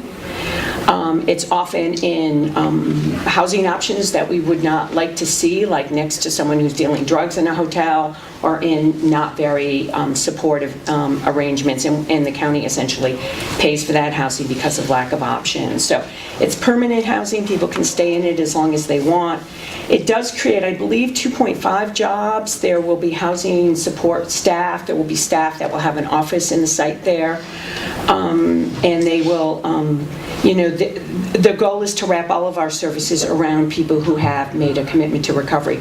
The entry into those beds would be through our existing single point of access process, which we use and have used for decades for our mental health housing. So people just aren't going to come off the street and go there. They're going to actually be going through a process and then have the choice to go there. So those are things that I think are important for you.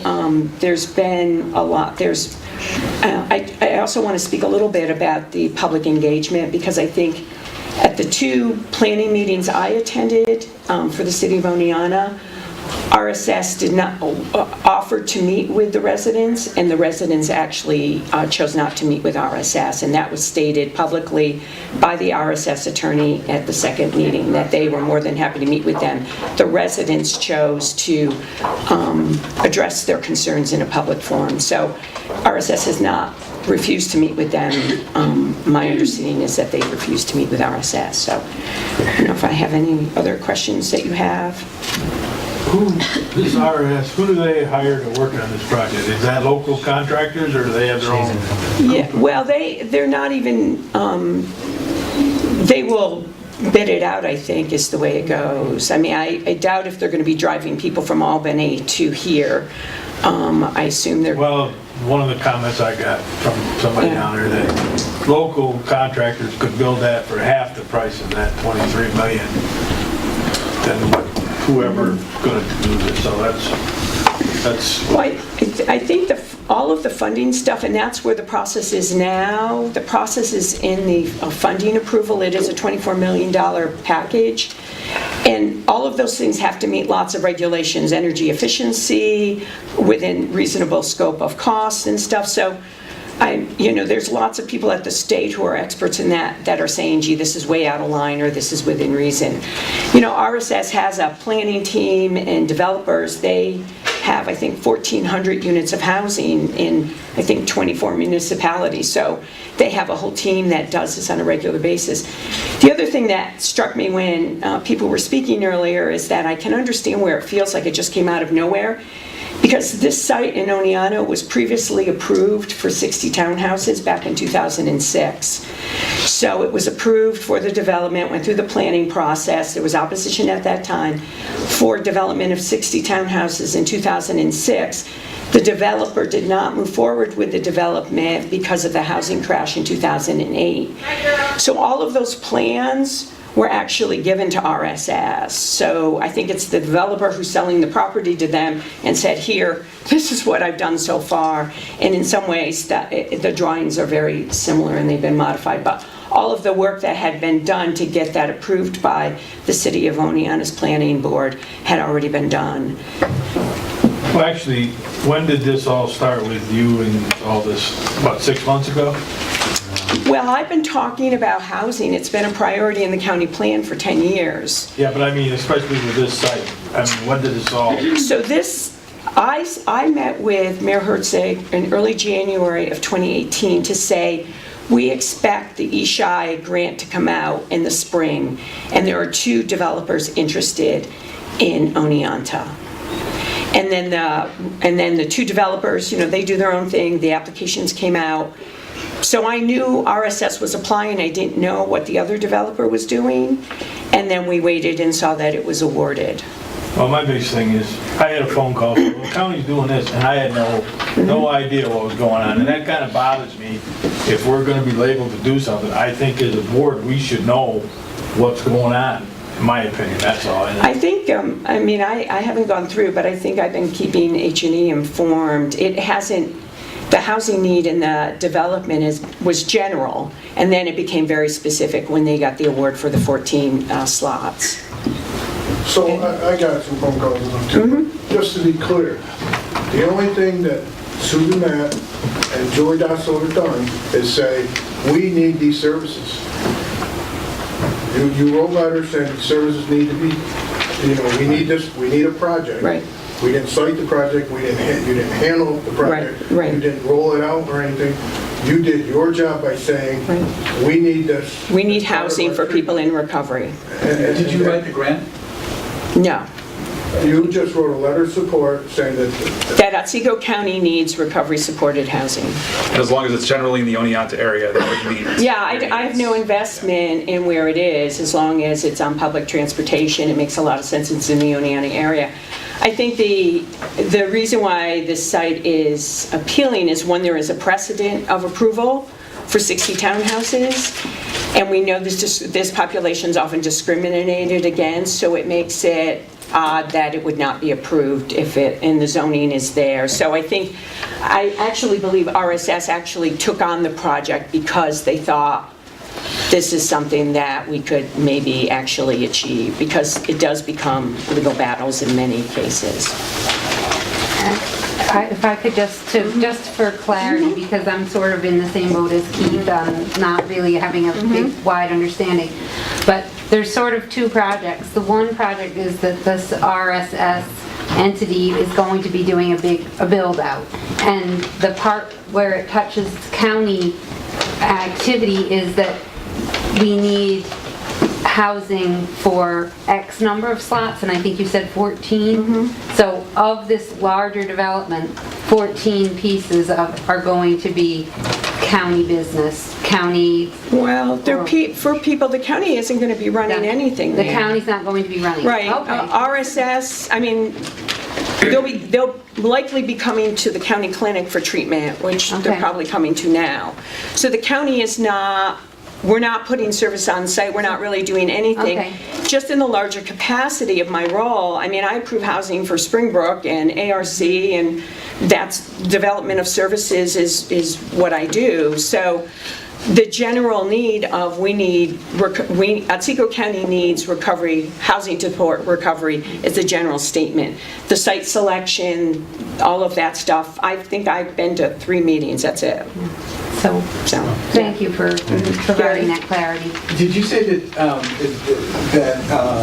the models for this kind of housing, this kind of treatment are really appropriate for urban and suburban areas and really sometimes even problematical for... I think historically, when I've looked at housing, and it's something we've looked at on and off for like 10 years, the models have been very specific and very large, which is not appropriate, I felt, for our community.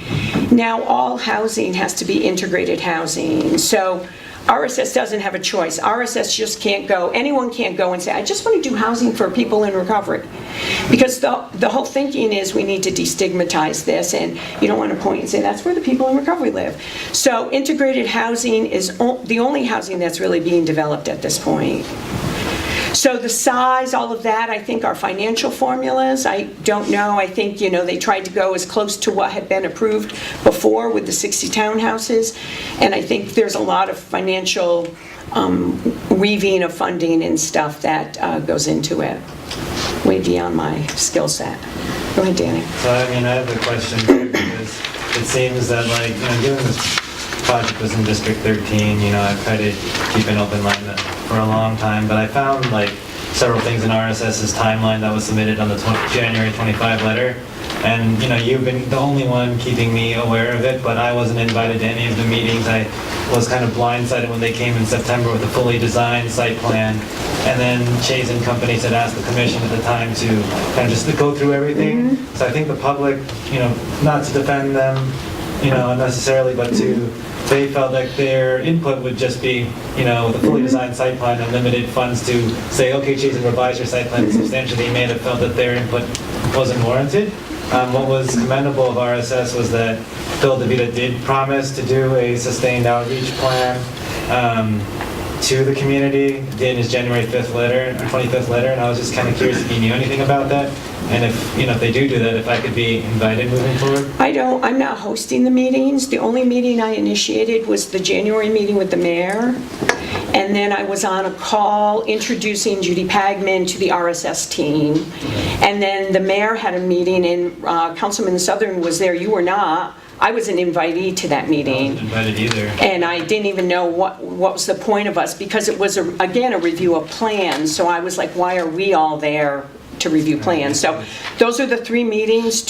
Only one I initiated. The others were really initiated by the city. Yeah, I think that's kind of has been an issue that has caused, a lot of concern. Is just that, there are numerous attempts from RSS and the city to coordinate meetings. I was apprised of none of them, aside from the ones you were involved with, which you emailed me, so I am grateful for that. But that's kind of, to me, what led to a lot of opposition, is just that there was a lot of discussion about planning for this type of thing in Oneonta somewhere.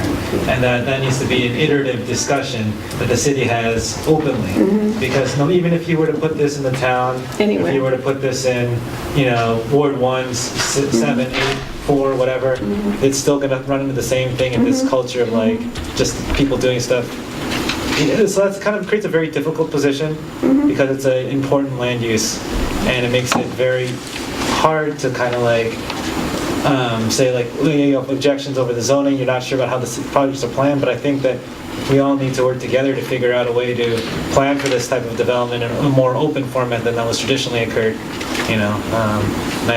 Thank you for keeping me involved. Yeah, I don't know how the planning process works. I've actually been a little taken back by the whole process, but that's been the county's, we've identified the priority. It's been supported by the Community Services Board for 10 years. It goes up to our plan, and when there's opportunity, just like there's opportunity now, we're expanding jail services, we got money, so there's a whole bunch of things when the opportunity arises to act on, but I don't usually am involved really much at all in those things. So I think that's just...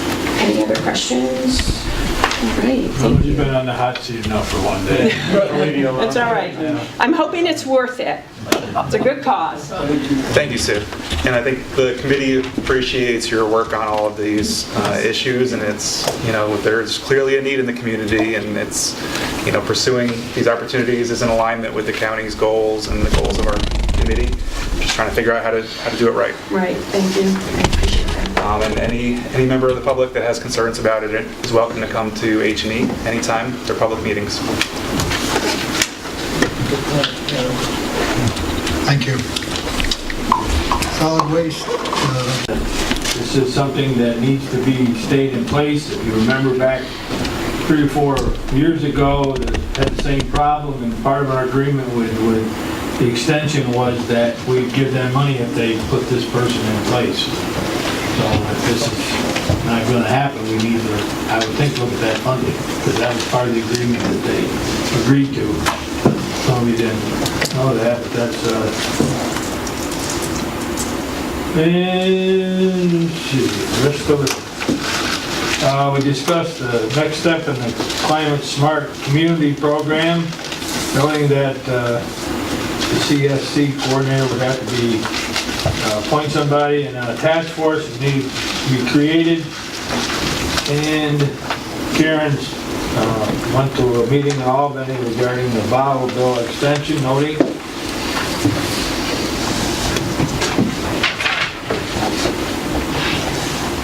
and Tammy Harris gave an update on the septic system replacement for Goodyear Lake, noting that there were funds remaining for next year, and that they reached out to DEC regarding the possibly looking into extending that program to Candarega Lake. And we meet again on April 16th at 9 a.m. Yeah, so what contract was that with Cooperative Extension? Back, A regular contract? We'll come in at budget time. Okay. And they wanted more money, and part of the deal was they'd done away with that field person, and part of the deal for to give them more money was to hire somebody. The farmers kind of wanted that person back to play. Well, because they asked for that at their budget this year, and we're kind of like, why should we pay for this field crafts? But I don't know. I didn't realize. I don't think we knew there was some kind of an agreement that we agreed to pay for that, because we didn't give them the request they wanted. Oh, you cut them? Well, I don't think we cut them, but we didn't increase them. Yeah, So we need to know what's going on. We need to know this. I was approached by a farmer, prominent dairy farmer in Richfield, Tim Cantwell, and he had expressed concern that Cornell may or may not be removing their dairy specialists from their kind of field teams. They participate in a regional crop and dairy field team, and they provide technical assistance to farmers with differing needs, and so we wanted to make sure that that remains in place. So I was asked to follow up, and we actually have an committee meeting tomorrow, and we can follow up there. So we need to find out what this There is a budgetary issue, and yeah, I mean, I think this information will come out soon, but we've kept them at the same amount every single year, and they actually ran a deficit in Otsego County. So they're looking at possible cuts to services for Otsego County. Well, we did increase them 3 or 4 years ago so they could hire this person. Well, we increased them for farmland protection. That was the only increase. It must be predating us. We did do this to get this person in there. We gave them extra money. Now, do we have a contract in which this kind of thing is stipulated in writing, signed by both parties? Well, that's what I'm trying to figure out. Yeah, that's a whole different thing. Wouldn't it be in the stuff that was passed? It should be in a county meeting for someplace. We can follow up on that tomorrow. Yeah, I mean... Yeah, part of the problem is doing it through 2 different committees. That should all come through. Yeah, it is part of the problem. Because that's an educational process instead of solid waste. No, Jim Barber did. SAG implementation specialist. Yeah, and I think that there's more information that That's where that money went for, was this Jim Barber. Yeah, the field guy was in before that. I just said that I was just airing a concern brought by Tim Cantwell. The rules of order that way.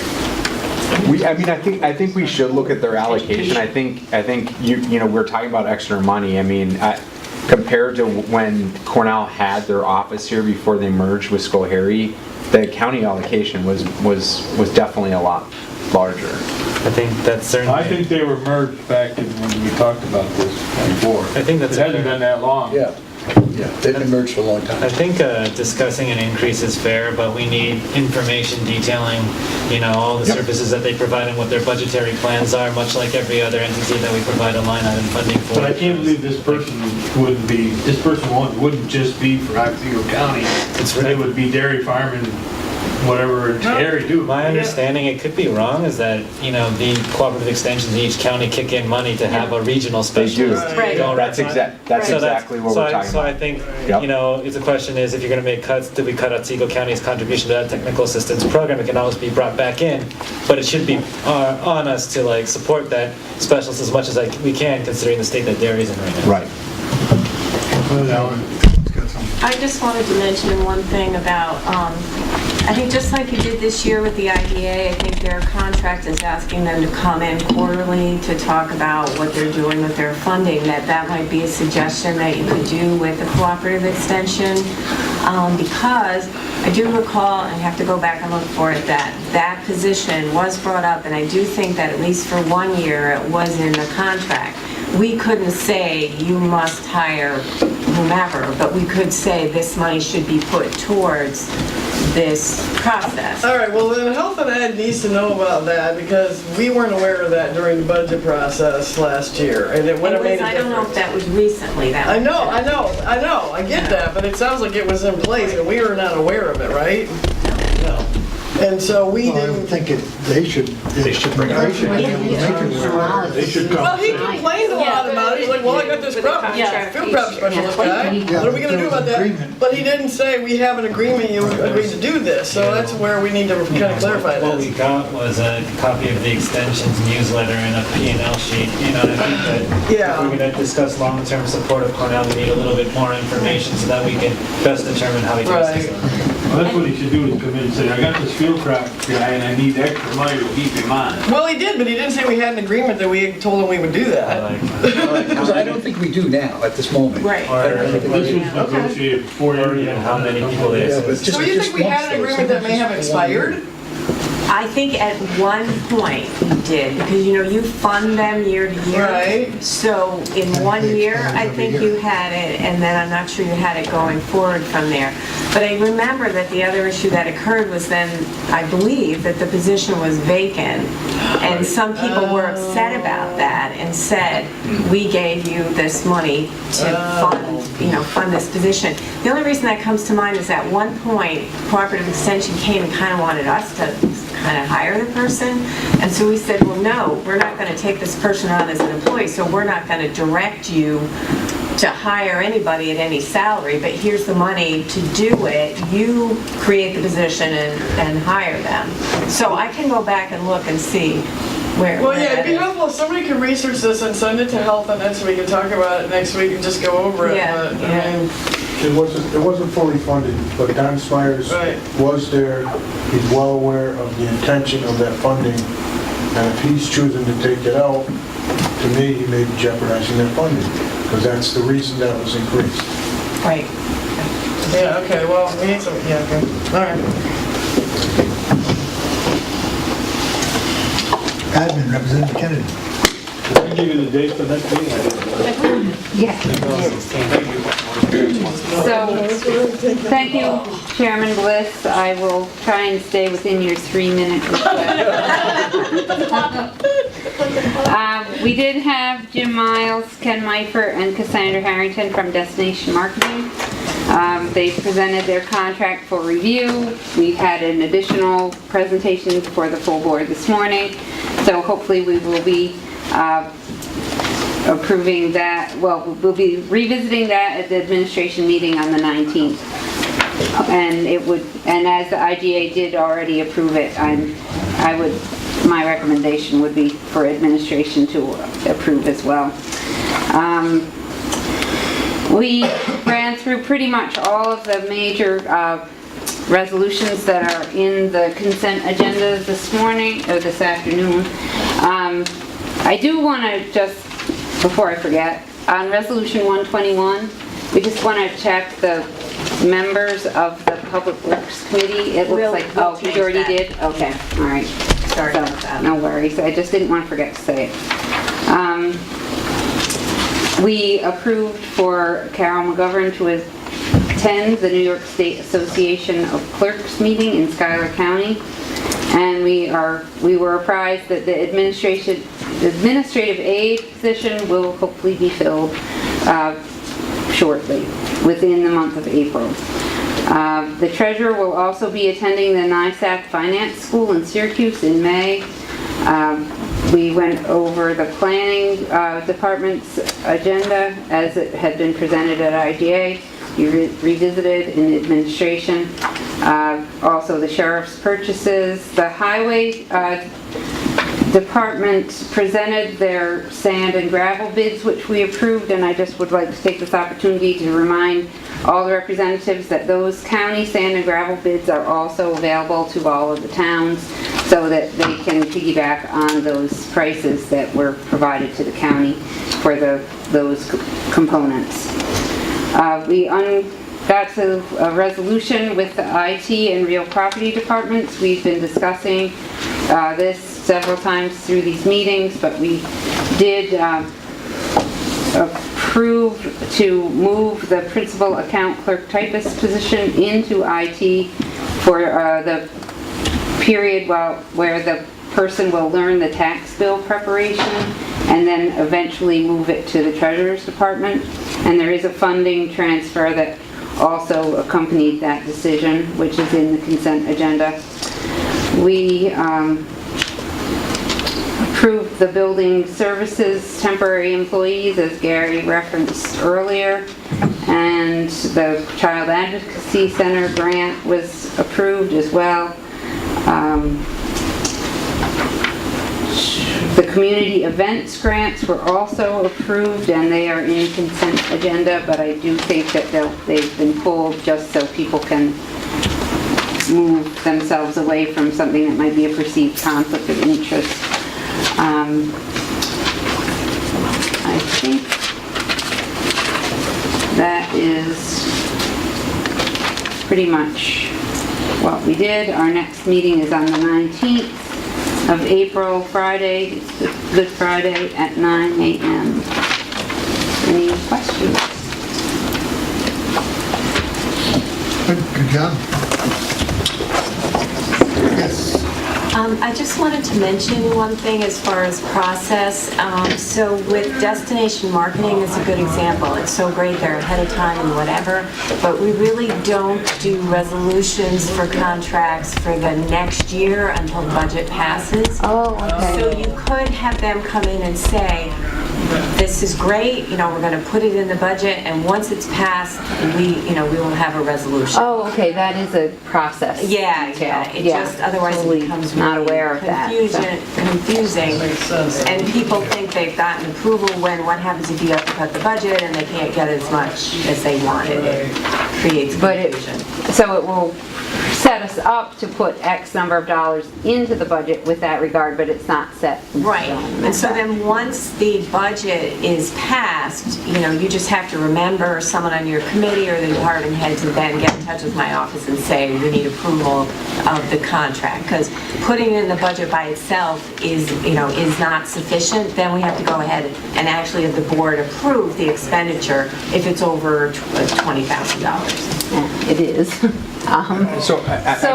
So if administration, when we come to the 19th and the contract is presented to the administration committee, can we vote on it and say we want to accept this contract? I would suggest not. I would just say that, that you intend to request that to be in the budget, and you will keep them posted about the process. Okay. All right. I don't think we waited on approving that contract until the budget was finalized, and also this is a dedicated tax. I mean, it's the Otsego County bed tax. but it's only a portion of it, and it's up to you to decide how you want it to be done. And I think the last time the contract itself was after the budget. We don't approve the budget until That's right. December. That's right. So I disagree with waiting on approving that contract. It doesn't make any sense to me. It's a dedicated tax that had to have New York State legislative approval to create that Otsego County bed tax. If we were to zero that out, that would cause a complete uproar, and our own senator would come back to us and say, what the hell are you doing? That is not correct, actually. So we could zero out destination marketing. You have to spend the funds on, and I'd have to look at the local laws. You don't have to spend them on destination marketing. And Right, Otsego County would take the tourism activity, that's what you're saying? you could spend it on something else. Community events, perhaps.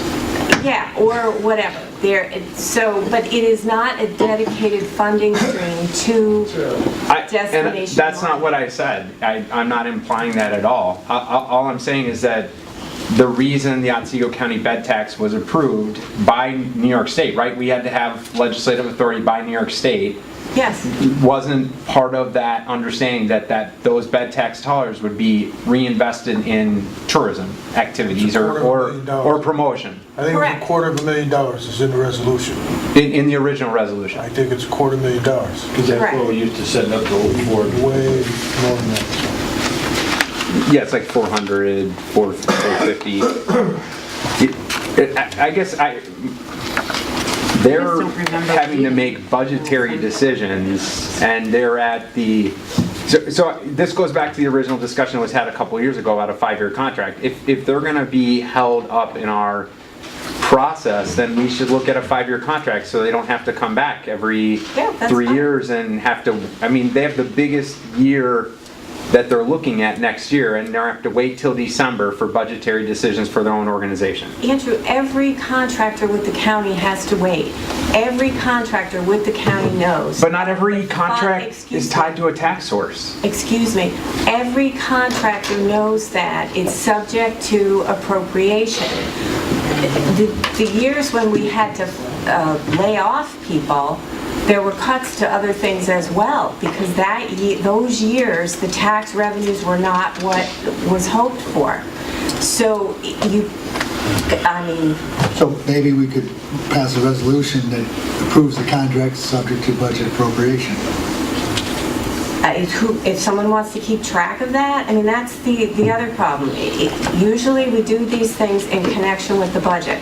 Once the budget is passed, for example, if people want to create new positions, one of the things that happened last year was there were positions that were approved, and the people didn't realize they had to make sure the money was in the budget, and then the money wasn't in the budget.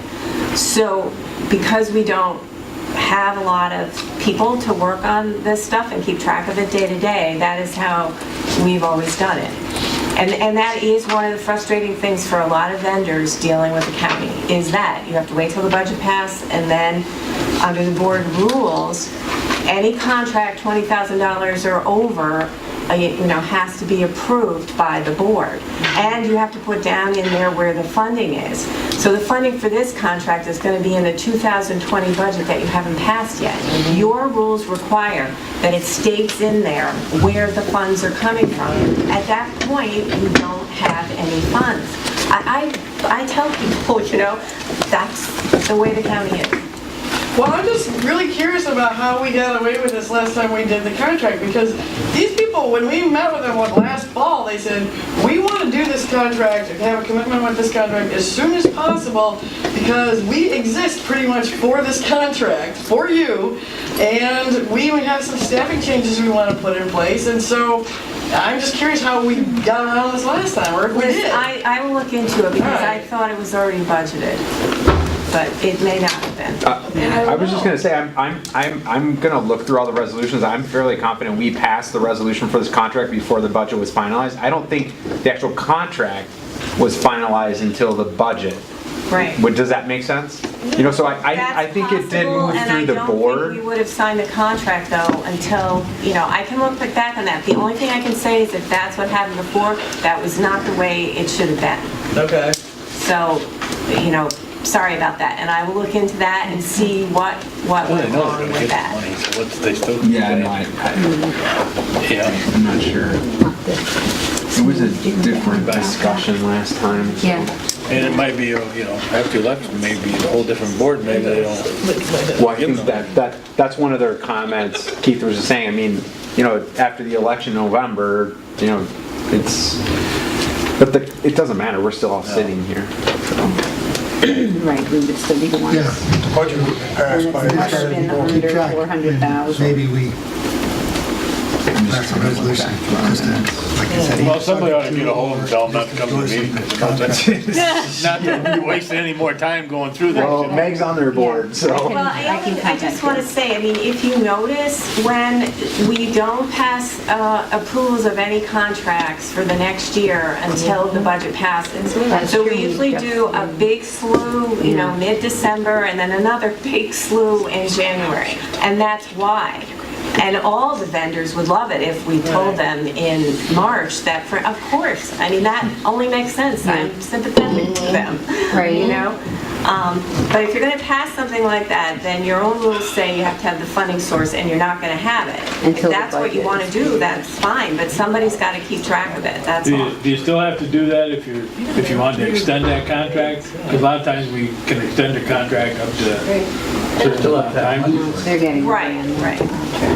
And not to get off into the weeds too much, and everything that you're saying makes sense. The one thing I'm not making sense out of is, this is a 3-year contract, and my understanding is the one we had before was a 3-year contract. I wasn't here, so I don't know, but, so I guess I don't understand how we can commit to 3 years when we don't know what the budget is gonna be for 3 years. That's a good point too. So what we do in that case is the first year's dollar amounts are approved, and then it says, and a lot of times there'll be an escalator. Some of the social services contracts are tied to Medicaid reimbursement, and then those are tied to the budget lines if those are budgeted. And so that's how we handle that. But normally we don't approve a budget where even the first year is not in the budget. And if there's going to be a change in the dollar amount of the second and third year, then you have to come back. Like that's what happened to OFA, you know? I mean, it's not a great process. I don't have the corresponding board minutes, but it did pass admin July 20th, 2016. So the destination marketing contract was passed by admin. I'm pretty sure it went to the August meeting. So we probably want to check on that, but I do think the resolution was approved at that August board meeting. And that's possible. And if that was what happened, it should happen that way. August, we would have been working on the budget and it would have been in there anyway. And So they wanted to do it earlier this year, so they didn't have to do it later. Yeah. I mean, I have to say that some of this is just to try to put everything in line so that everyone understands the rules and how they go. If we had more personnel that could track all this stuff and someone could say, okay, in, you know, April, you know, admin approved XYZ, but it was subject to the budget, and then we'll wait till the budget and go forward. But, you know, especially something like this, where destination marketing is an outside vendor, one of the issues with not just them, but everyone, is the chair of that committee has to make sure and let us know that they need a contract, that, you know, that they need a resolution, that they do this and that, you know? So if you want to do it differently, you can. Yeah, sorry, we did approve it. It was resolution number 243 at the August board meeting, August 3rd. It was on our... about to go off, but one more. I'm sorry, that just sounds like something that needs more work, but I've got to go and I'd like to do PRGS before I go. I made an appointment, or my tax lady made an appointment with me for 3 o'clock today, and who knew 4 hours in we wouldn't even get to the voting. You know? So really quickly, Normally, PRGS, our minutes are very short because we were starting with evaluations, as I mentioned last month, and they're all done in an executive session. But I just wanted to reiterate and remind everyone that the schedule for department head evaluations is in your inbox, your email inbox. Okay, so committee chairs, please note that. Please make sure that the evaluations are done by the committee. The forms are available too. If you can't find them or don't have them, ask Penny. Make sure that the evaluations for the department heads that report to your committee are done well before the evaluation date. Normally the structure of our evaluation on those dates is that the PRGS committee is there and the chair of the department head's parent committee is there. PRGS's job is not to judge, it's to facilitate. We'll look at the committee's evaluation form and the department head's self-evaluation form and go through each one of them and discuss each item. They've gone very smoothly so far. And I expect that they will continue to go smoothly. But the way we make sure that they do go smoothly is to make sure that committees have completed the evaluation. Someone on the committee has completed the form and sent the form to Penny in plenty of time to get it out to us on PRGS, so we're not looking at it when we sit down with the department head. So are there any questions? And please remember that, oops, yeah, go ahead. Ed? I have a point on Alan question. If he leaves, are we going to be able to make that? Well, Well, that's he's what doing we're right worried about, and so we're wondering if he can stay for a few minutes. 2 minutes and we'll vote out of order. Okay, all right, I still have just one more. That's what she's going to do right now. When she left, no, I'm thinking. Yeah. That's Are why- we- that's why Oh, she's did going Kathy to- leave? Yep. Oh, Kathy left. and anyway, and I thought she was going to the bathroom. there are 3 things we're looking for this year in department heads, and they know this. So as committees and committee chairs do their evaluations, please be fairly precise and get into some of the details in each one of those. First of all, does the department have a succession plan? Secondly, what are the goals of the department head for the department, and how are they maintaining those goals and moving forward on them? And third of all, what is the process for employee evaluations in their department? And the process should always end with the evaluation is sent to the personnel department. So we are looking for the point in the future where every employee of the county is evaluated at least once every 2 years. So those are the 3 things that we will be looking for in PRGS when you, the committee chair, come to our committee meeting with the department head and go over the evaluation. We'll be looking for those 3 things. Any questions? Okay, if there are no objections, we will vote on late resolution number 141 out of order. Hearing none.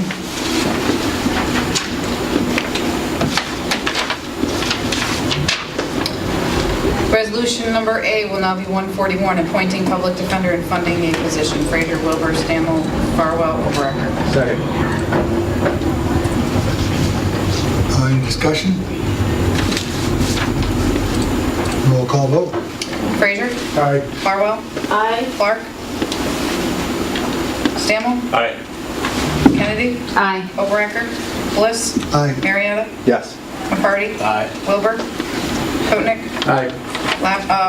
Martini? Aye. Lappin? Aye. Shannon? Aye. 4,653 ayes, 0 noes, 1,575 absence. Late resolution A, number 141 is passed. Do you need the consent agenda? What kind of quorum do you need? No, we just need simple majority for that. Oh, this is more than simple. This was, yeah, we just Okay. needed a super majority. Do we have another one? Remember, let's have one. Just the one, everything was Yeah, just wrapped up in one resolution. Right.